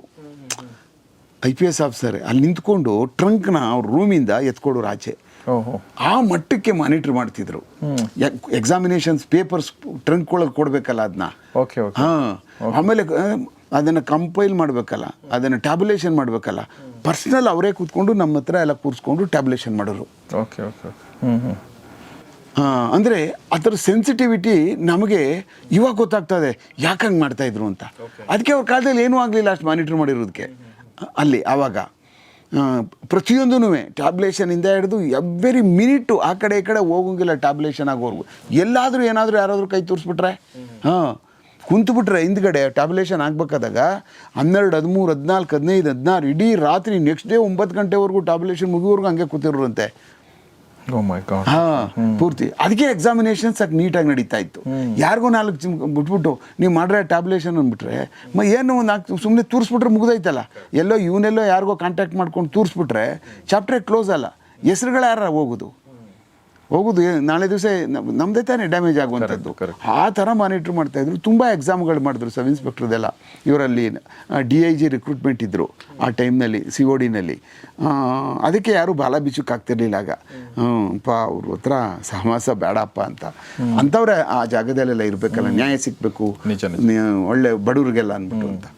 ಅವಾಗ ಏನಾಗೋಯ್ತು, ಅವ್ರು ಬಂದು ಅವರು ಯಾವುದು ಆ ಕೇಸ್ ತಗೊಂಡು ಯಾಕೆ ಮಾಡಿದ್ದಾರೆ, ಏನು ಸಮಾಚಾರ, ಏನಿದು ಅಂತೇಳಿ ಅಂತ ನಮಗೆ ಅಲ್ಲಿಂದ ಊರಿಂದ ಫೋನ್ ಮಾಡಿದ್ರು. ನಾವು ಇಲ್ಲಿ ಸರ್ ಮಧುಕರ್ ಶೆಟ್ಟಿ ಅವರು ಅಂತ ಬಂದಿದ್ದಾರೆ ಸರ್, IPS ಅವರು ಚನ್ನಪಟ್ಟಣದಲ್ಲಿ ಪ್ರೊಬೇಷನರಿ ಅಂತೆ. ಸರ್ ಏನು ಸರ್ ಮನುಷ್ಯ ತೋಗ್ಬಿಟ್ಟ ಸರ್, ಬೆಟ್ಟದ ಮೇಲೆ ಹೋಗ್ಬಿಟ್ರು. ಇವು ನನ್ನ ಮಕ್ಳೇನು ಮಾಡ್ಬಿಟ್ಟಿದ್ರು, ಒಡೆದು ಸಾಯಿಸ್ಬಿಟ್ಟು ಮಣ್ಣೆಲ್ಲಿ ಹಾಕ್ಬಿಟ್ಟವ್ರು, ಒಳಗಡೆ ಊತ್ಬಿಟ್ಟು ಸುಟ್ಬಿಟ್ಟವ್ರೆ. ಅಲ್ಲಿ 2 ಹುಡುಗರುಗಳು ಅದೇ ಹೆಂಚ್ಕೊಳ್ಳೋ ವಿಚಾರದಲ್ಲಿ ಸಿಕ್ಕಿರಲಿಲ್ಲ ಅಂತೇಳಿ ಅಂತ ಮತ್ತೆ ಕರೆಸ್ಕೊಂಡು ಅವ್ರನ್ನ ಜಕೆಗುಂಡದೊಡಿ ಟೌನ್ ಹತ್ರ ಅಲ್ಲೇ ಇದು ಏನು BWSSP ನೀವು ಪೈಪ್ ಹಾಕೋದಕ್ಕಿತ್ತಲ್ಲ, ಅಲ್ಲೇ ಸಾಯಿಸಿ ಇಬ್ಬರನ್ನ ಒಳಗೆ ಹಳ್ಳಕ್ಕೆ ಎಳ್ಕೊಬಿಟ್ಟವ್ರೆ. ಎಳ್ಕೊಂಡು ಅಲ್ಲೇ ಹೊಡೆದು ಸಾಯಿಸ್ಬಿಟ್ಟು ಅಲ್ಲಿಂದ ಕಡ್ಬಿಟ್ಟು ತಲೆ ಎತ್ಕೊಬಿಟ್ಟು ಅವ್ರ ಮೇಲಕ್ಕೆ, ಬೆಟ್ಟದ ಮೇಲಕ್ಕೆ ಅಲ್ಲೇ ಎತ್ಕೊಂಡೋಗಿ ತಲೆ ಎಲ್ಲ ಸುಟ್ಟಾಕ್ಬಿಟ್ಟವ್ರೆ ಎಡ್ಕೊಂಡು ಹೋಗ್ಬಿಟ್ಟು. ಬಟ್ಲಂಗುಡ್ಡಪ್ಪನ ದೇವಸ್ಥಾನ ಅಂತ ಇದೆ, ಅದು ಒಂದು ಚಿಕ್ಕದೊಂದು ಬೆಟ್ಟ ಇದೆ, ಅದ್ರ ಮೇಲೆ ಹತ್ತೋಗಿದ್ದಾರೆ. ಆವಾಗ ಹತ್ತೋಗ್ಬಿಟ್ಟು ಅಲ್ಲಿಗೆ ತಗೊಂಡೋಗಿ ಸುಟ್ಟಾಕ್ಬಿಟ್ಟು ಎಲ್ಲ ಮಾಡ್ಬಿಟ್ಟು ಬಂದ್ಬಿಟ್ಟಿದ್ರು. ಕೊನೆಗೆ ಇನ್ಫಾರ್ಮೇಷನ್ ಆಯಿತು, ಮಾಡಿದ್ರು, ಎಲ್ಲ ಕೇಸು ಸಿಕ್ತು. ಆವಾಗ ನಮ್ಮವ್ರು ಹೇಳ್ತಿದ್ರು, ಸರ್ ಹುಡುಗ ಸರ್ ಏನು ಚಕ ಅದಕ್ಕೂ ಹೋಗ್ಬಿಟ್ರಿ ಸರ್, ಬಂಡೆ ಮೇಲೆ ಹೋಗ್ಬಿಟ್ರು ಸರ್, ಹೋಗಲ್ಲಿ ಅಲ್ಲಿ ಜಾಗಕ್ಕೆಲ್ಲ. ಅವ್ರಿಗೆ ಆಶ್ಚರ್ಯ, ಯಾರಪ್ಪ ಇಷ್ಟು ದೊಡ್ಡ ಆಫೀಸರ್ ಹಿಂಗೊತ್ತೋಯ್ತಾ ಇದ್ದಾನೆ, ಒಳ್ಳೆ ದನ ಮೈಸೂರು ಹತ್ತೋದಂಗೆ ಹತ್ತೋಗ್ತಾ ಇದ್ದಾನೆ ಅಂದರೆ that is A process of law, that is A work. ಅದು ಹೋಗಿ ನೋಡುವಂಥದ್ದು, ಹೆಂಗೆ ಸುಟ್ಟವ್ರೆ, ಏನು ಕತೆ, ಎಲ್ಲೋ ಗಾಡಿಯಲ್ಲಿ ಕೂತ್ಕೊಂಡಿದ್ರು ಮುದೋಗಿರೋದು, ಹೆಂಗೆ ಸುಟ್ಟಾಕವ್ರೆ, ಏನಿದು ನೋಡಬೇಕಲ್ಲ. ಸಾಯುವರೆಗೂ ನಮ್ಗೆ ಆ ಚಿತ್ರಣ ತಲೆಯಲ್ಲಿರುತ್ತೆ. ನೀವು ಅಲ್ಲಿ ಹೋಗಿ ನೋಡಲಿಲ್ಲ ಅಂದರೆ ಏನು ನಿಮ್ಮ ಕಲ್ಪನೆ, ನೀವು ನೋಡಲೇ ಇಲ್ಲ, ನೀವು ಕೇಸೇ ಮಾಡಿರಲ್ಲ. ನಾವು ನೋಡುವಂಥದ್ದು ಫಿಸಿಕಲಾಗೆ ಬೇರೆ ಥರನೇ ನಮ್ಮಲ್ಲಿ ಹೋಗಿ ಲಾಗ್ ಆಗುತ್ತೆ ತಲೆಯಲ್ಲಿ. ನಾವು ಎಲ್ಲ ಗಾಡಿನಲ್ಲಿ ಕೂತ್ಕೊಂಡು ಏನು ಮಾಡಿಕೊಂಡು 4 ಜನ ಕೂರಿಸ್ಕೊಂಡು ಅಂದರ್ ಬಾಯರ್ ಆಡ್ಕೊಂಡು ಕೂತ್ಕೊಬಿಟ್ರೆ ಬನ್ನಿ ಸೈನ್ ಆಗ್ತೀನಿ ಎಲ್ಲನೂ ಅಂದರೆ ಅಂದರ್ ಬಾಯರೇ ಬರಿಬೇಕು ನಾವು ಅಷ್ಟೇ. ಹೋಗಿ ಎವಿಡೆನ್ಸ್ ಹೇಳ್ಬೇಕು ಕೋರ್ಟಲ್ಲಿ ಹೋಗ್ಬಿಟ್ಟು, ಎಷ್ಟು ಕಾರ್ಡ್ ಅವೆ, ರಾಮಾಯಣ ಕೃಷ್ಣ ಏನೋ ಅದರಲ್ಲಿ ಯಾರು ಇದ್ದಾರೆ ಅಂದ್ಬಿಟ್ಟು, ಗುಲಾಮ ಯಾರು, ಗುಮಾರ್ ಪರ್ಕರ್ ಯಾರು ಅಂತ. ಹಾಗೆ ಆ ಕೇಸಲ್ಲಿ ಅವನು ಅದಾದಮೇಲೆ ಇಲ್ಲಿ ಬೆಂಗಳೂರಿನಲ್ಲೂ ಇವನು ಒಂದಷ್ಟು ಕೆಲವಷ್ಟು ಹುಡುಗರುಗಳು ಗ್ಯಾಂಗ್ಗಳು ಅಲ್ಲಿ ಒಬ್ಬ ಭಾಷಾ ಅಂತ ಇದ್ದ. ಆ ಭಾಷಾ ಒಂದು ಸ್ವಲ್ಪ ಒಂಚೂರು ಭಾಳ ಹತ್ರ ಇದ್ದ ಅವನು, ಈ ಮಹೇಶನಿಗೆ, ಹೊಟ್ಟೆ ಮಹೇಶನಿಗೆ. ಅವನ ಹುಡುಗರುಗಳು ಇಲ್ಲಿ ನಮ್ಮ ಮಾನೋ ಟೈಪ್ ಹತ್ರ ಎಂಥದ್ದು ಒಂದು ಹೋಟೆಲ್ ಇದೆ, ಅಲ್ಲೂ ಆ ಹೋಟೆಲಲ್ಲಿ ಊಟ ಮಾಡ್ಕೊಂಡು ಕೂತ್ಕೊಂಡಿದ್ದಾರೆ. ಅಲ್ಲಿ ಒಳಗಡೆ ಸ್ವಲ್ಪ ಒಂಚೂರು ಏನೋ ಗಲಾಟೆ ಪಲಾಟೆ ಅದು ಇದು ಮಾಡ್ತಾಯಿದ್ರು. ಪಳನಿ ಗ್ಯಾಂಗು ಹೋದ್ರು ಅಲ್ಲಿಗೆ ಹೋಟ್ಲಿಗೆ. ಗಂಧರ್ವನೋ ಏನೋ ಒಂದು ಹೋಟ್ಲ್ ಅಂತ ಲೆಫ್ಟಲ್ಲಿದೆ. ಅಲ್ಲಿ ಒಳಗೆ ಇದು ಮಾಡಿಕೊಂಡೆಲ್ಲ ಗಲಾಟೆ ಆಗಿದೆ. ಒಬ್ರಿಗೊಬ್ರಿಗೆ ಏನು ಹಿಂಗೆ ದಂಧಗಳ ನೀವು ಹಾಗೆ ಹೀಗೆ ಅಂತೇಳಿ ಅಂತ ಒಬ್ರಿಗೊಬ್ರಿಗೆ ಮಾತುಕತೆ ಆಗಿದೆ. ಆವಾಗ ಇವನಿಗೂ ನಾನೇನು ಕಮ್ಮಿನ ಅಂತ ಬಾಟ ಒಂದು ಸ್ವಲ್ಪ ಏನೋ ನಡೆದಿದೆ ಅಲ್ಲಿ. ಪಳನಿ ಭಾಷಾ ಅಂದರೆ ಯಾರು? ಭಾಷಾ ಅಂದರೆ ಇವನು ಅಸೋಸಿಯೇಟು, ಯಾರು ಮಹೇಶ್ನ, ಹೊಟ್ಟೆ ಮಹೇಶ್ನ ಅಸೋಸಿಯೇಟು. ಅವನಿಗೂ ಇವ್ರಿಗೂ ಮಾತುಕತೆ ನಡೆದಿದೆ. ನಡೆದಾದ್ಮೇಲೆ ನಾನು ಯಾರು ಗೊತ್ತಲ್ಲ, ನಾನು ಯಾರು ಹಾಗೆ ಹೀಗೆ ಅಂತ ಅಂದ್ಬಿಟ್ಟು ಅಂತ. ಹೊಟ್ಟೆ ಮಹೇಶ ನಾವೆಲ್ಲ ಗೊತ್ತಲ್ಲ, ನಾವೆಲ್ಲ ಡಬಲ್ ಮರ್ಡರ್ ಮಾಡಿದ್ವಿ, ಹಾಗೆ ಹೀಗೆ ಅಂತೇನು ಎಣ್ಣೆಗಿಣ್ಣೆ ಹೊಡೆದವ್ರೆ ಅಂತ ಕಾಣಿಸ್ತದೆ. ಸ್ವಲ್ಪ ಶುರು ಆಯ್ತು ಅಲ್ಲಿ. ಈಚೆಗೆ ಅಲ್ಲಿ ಒಳಗಡೆ ಹುಡುಗಿ ಶುರು ಮಾಡ್ಬಿಟ್ಟವ್ರು, ಚೇರ್ಗಳು ಎತ್ಕೊಂಡು ಈಚೆ ಓಡಿ ಬಂದ್ಬಿಟ್ಟ. ಅಲ್ಲಿ ಹಿಂಗೆ ತಿರ್ಕೊಂಡು ರೈಟ್ ಸೈಡಿಗೆ ತಿರ್ಕೋತಾ ಇದ್ದಾನೆ. ಪಾನಿಪುರಿ ಗಾಡಿ ಇತ್ತಲ್ಲ, ಇವರೆಲ್ಲ ದಬ ನೋಡೋಗ್ತಾ ಇದ್ರಲ್ಲ, ಅವನೇ ಪಾನಿಪುರಿ ಮೇಲೆ ನನ್ನ ಗಾಡಿ ಮೇಲೆ ಬಿದ್ದುಬಿಟ್ಟರು ಅಂತ ಏನ್ಬಿಟ್ಟ, ಇದ್ದಿದ್ದು ಹಿಂದೆ ಕೇಳಿದ್ಬಿಟ್ಟ. ಅವ್ನು ಓಡ್ ಬರ್ತಿದ್ದವನು ನೋಡಿದ್ರೆ ಡೈರೆಕ್ಟಾಗಿ ಪಾನಿಪುರಿಗೆ ಹೋಗಿ ಡಿಕ್ಕಿ ಹೊಡೆದ ಭಾಷಾ. ಅದಕ್ಕೆ ಅವ್ನು ಎಳೆದೇ ಹೋಗಿದ್ದಾರೆ, ಆಟೋಮೆಟಿಕ್ ಓಡೋಗ್ಬಿಡುವ ಅವನು. ಇವನು ಎಳೆದ ಪಾನಿಪುರಿ ಗಾಡಿನ, ಓದಿದೆ ಡೈ ಹೊಡೆದ್ಬಿಟ್ಟ ಪಾನಿಪುರಿ ಇದು ಅಂಗಡಿಗೆ. ಇದಕ್ಕೆ ಅಲ್ಲೇ ಹೊಡೆದಾಕ್ಬಿಟ್ರು. ಅಲ್ಲೇ ಇಟ್ಕೊಂಡು ಟೂಲ್ಸ್ ಎಲ್ಲ ಇವ್ರೇನು ಯಾವಾಗೂ ಇಟ್ಕೊಂಡೇ ಓಡಾಡ್ತಾರೆ ಇವರು. ಇವ್ರ ಮೈಯಲ್ಲಿ ಬೆನ್ನಲ್ಲಿ ಯಾವಾಗೂ ಇದ್ದೇ ಇರ್ತಾವೆ.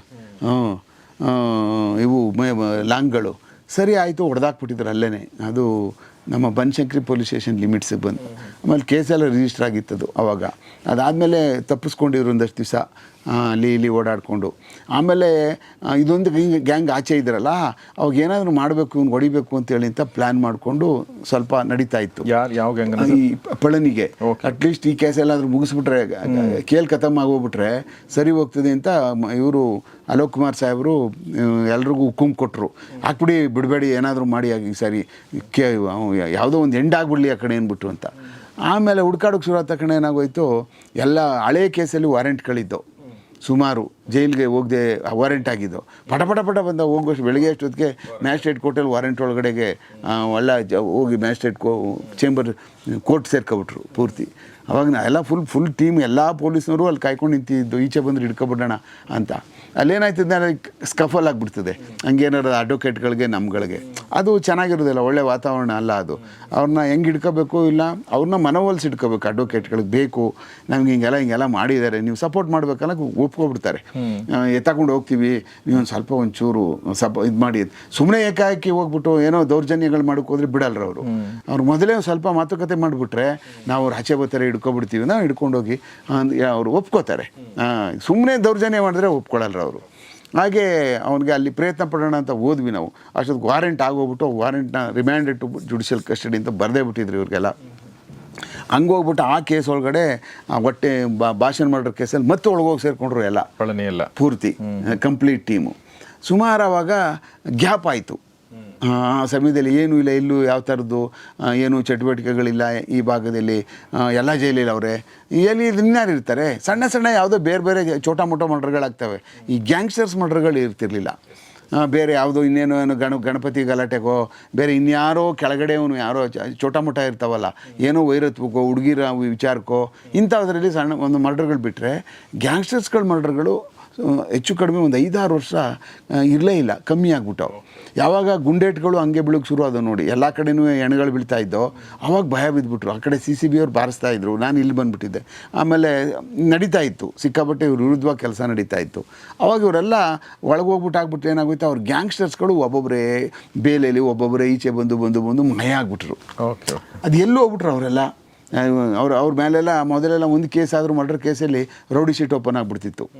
ಮೊದಲು ಒಂದು ಸುಮ್ಮನೆ ಕೇಸ್ ಆದರೂ ರೌಡಿ ಶೀಟ್ ಆಗಿಬಿಡೋದು, ಮರ್ಡರ್ ಕೇಸ್ ಆದ್ರಂತೂ must and should rowdy sheet. ಈಗ ರೌಡಿ ಶೀಟ್ ಒಂದು ಸಾರಿ ಓಪನ್ ಆಗಿಬಿಟ್ರೆ ಅವನ ಮೇಲೆ ಅವನಿಗೆ ಮುಗೀತು ಕತೆ, ಚಾಪ್ಟರ್ ಕ್ಲೋಸ್. ಅವ್ನಿಗೇನು ಪಾಸ್ಪೋರ್ಟ್ ಸಿಕ್ಕಲ್ತು, ಅವ್ನ ಕೇಸ್ ಇರ್ತದೆ, ಮುಗಿಯಲ್ಲ ಕೇಸು. ಅವನ ಜೀವಮಾನ ಅರ್ಧ ಆದಂಗೆ 50% ಮನುಷ್ಯ ಅಷ್ಟೇ ಅವನು. ಈಗ ಏನಾರ ಅಕಸ್ಮಾತ್ ಅಪರಾಧಗಳಿಗೆ ಸಿಗಾಕೊಬಿಟ್ರೆ ಅವನ್ನ ದೇಶದಲ್ಲಿ ಅವನ್ನ ಕುಡಾಕೊಂಡಂಗೆ ಆಗ್ಬಿಡ್ತಲ್ಲ, ಮುಗೀತು ಅವನಿಗೆ. ದೇಶನೇ ಒಂದು ದೊಡ್ಡ ಜೈಲು, ಅದ್ರೊಳಗಡೆ ಇನ್ನು ಆಚೆ ಹೋಗೋಂಗಿಲ್ಲ. ಪ್ರಪಂಚ ನಾನೇನೋ ನೋಡ್ತೀನಿ ಅಂದರೆ ಮುಗೀತು ಅವನ ಕತೆ, ಆಗೋದೇ ಇಲ್ಲ ಅವನ ಕತೆ. ಇದೆಲ್ಲ ಭಾಳ ಎಚ್ಚರಿಕೆಯಿಂದ ಇರಬೇಕು. ಯಾಕೆಂದರೆ ಈ ಹುಡುಗರುಗಳಿರ್ತಾರೆ ನೋಡಿ, ಇವರೆಲ್ಲ ಭಾಳ ಎಚ್ಚರಿಕೆಯಿಂದ ಮಾಡಿಕೊಂಡು ಇರಬೇಕು. ಆ ವಿಚಾರದಲ್ಲಿ ಹಿಂಗೆ ಎಲ್ಲ ಒಂದು ಸಿನಾರಿಯೋ ತಯಾರಾಗಿತ್ತು ಅವಾಗ. ಓಕೆ, ಸೊ ಇಲ್ಲಿ ಅರ್ಸಯ್ಯನೂ ಜೈಲಲ್ಲಿದ್ದಾನೆ, ಈಗ ಪಳಿನೂ ಜೈಲಲ್ಲಿದ್ದಾನೆ. ಆಮೇಲೆ ಇವನು ಯಾರು ಹೇಳಿ, ಶಿವಕುಮಾರ್ ಇಲಿಯಾಸ್ ಗುಂಡ, ಹೊಟ್ಟೆ ಮಹೇಶ ಎಲ್ಲ ಫುಲ್ ಟೋಟಲಿ ಜೈಲಲ್ಲಿ ಇದ್ದಾರೆ. ಸೊ ಒಂದು ಸ್ಟಾಗ್ನೆನ್ಸಿ ಅಂತಾರಲ್ಲ, ಒಂದು ಸ್ವಲ್ಪ ಶಾಂತಿ ಕ್ರಿಯೇಟ್ ಆಗುತ್ತೆ ಅಲ್ಲಲ್ಲಿ ಚಿಕ್ಕ ಪುಟ್ಟದಾದರೂ ಕೂಡ. ಸೊ ಅದಾದ ಪ್ರಶ್ನೆಗಳು ಹಾಗೆ ಉಳ್ಕೊಂಡಿದೆ ನನಗೆ. ಬಟ್ ಒಂದು ಬ್ರೇಕ್ ತೊಗೊಳ್ಳೋಣ ಸರ್ ನಾವೀಗ.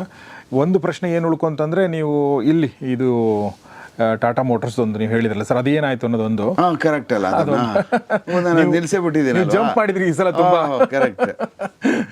ಸೊ ತುಂಬ ಅದೇನಾಗುತ್ತೆ, ತುಂಬ ವಿಷಯಗಳಿದ್ದಾಗ ಅಲ್ಲ ಟಾಟಾ ಮೋಟರ್ಸ್ ಹೇಳ್ಬಿಡೋಣ. ಇಲ್ಲ ಸರ್, ಒಂದು ಬ್ರೇಕ್ ತೊಗೊಳ್ಳೋಣ, ಅರ್ಧ ಗಂಟೆ ಆಗ್ಬಿಟ್ಟು. ಸೊ ಟಾಟಾ ಮೋಟರ್ಸ್ ಕತೆ ಅಂದರೆ ಅದು ಯಾರು ಸರ್, ಅವನು ಸಂಜೀವ್, ಅದು ಏನಾಗುತ್ತೆ ಅನ್ನೋದು ನೋಡೋಣ. ಮತ್ತು ಜರಗನಹಳ್ಳಿ ಪಾರ್ಕಿನ ಕಥೆ ಹೇಳಬೇಕು ಅಂತ ಕೂಡ ಇದೆ, ಅಲ್ಲಿ ಹೆಂಗೆ ಅದು ಅತಿಕ್ರಮಣ ಮಾಡ್ಕೊಂಡಿದ್ರು ಮತ್ತು ಅದನ್ನು ಹೇಗೆ ನಾವು ಸರ್ ಅದನ್ನು ಬಗೆಹರಿಸಿದ್ರು ಅನ್ನೋದನ್ನು ಮುಂದಿನ ಭಾಗದಲ್ಲಿ ನೋಡೋಣ ಅಂತ ಹೇಳ್ತಾ ಇವತ್ತಿನ ಈ ಎಪಿಸೋಡ್ ಮುಗಿಸೋದಿನಿ sir. Thank you very much. Thank you. So ನೋಡ್ತಾ ಇರಿ ಬೆಂಗಳೂರು ಅಂಡರ್ವರ್ಲ್ಡ್, ನೋಡ್ತಾ ಇರಿ ಒಳ್ಳೆ ಕಾರ್ಯಕ್ರಮಗಳನ್ನ.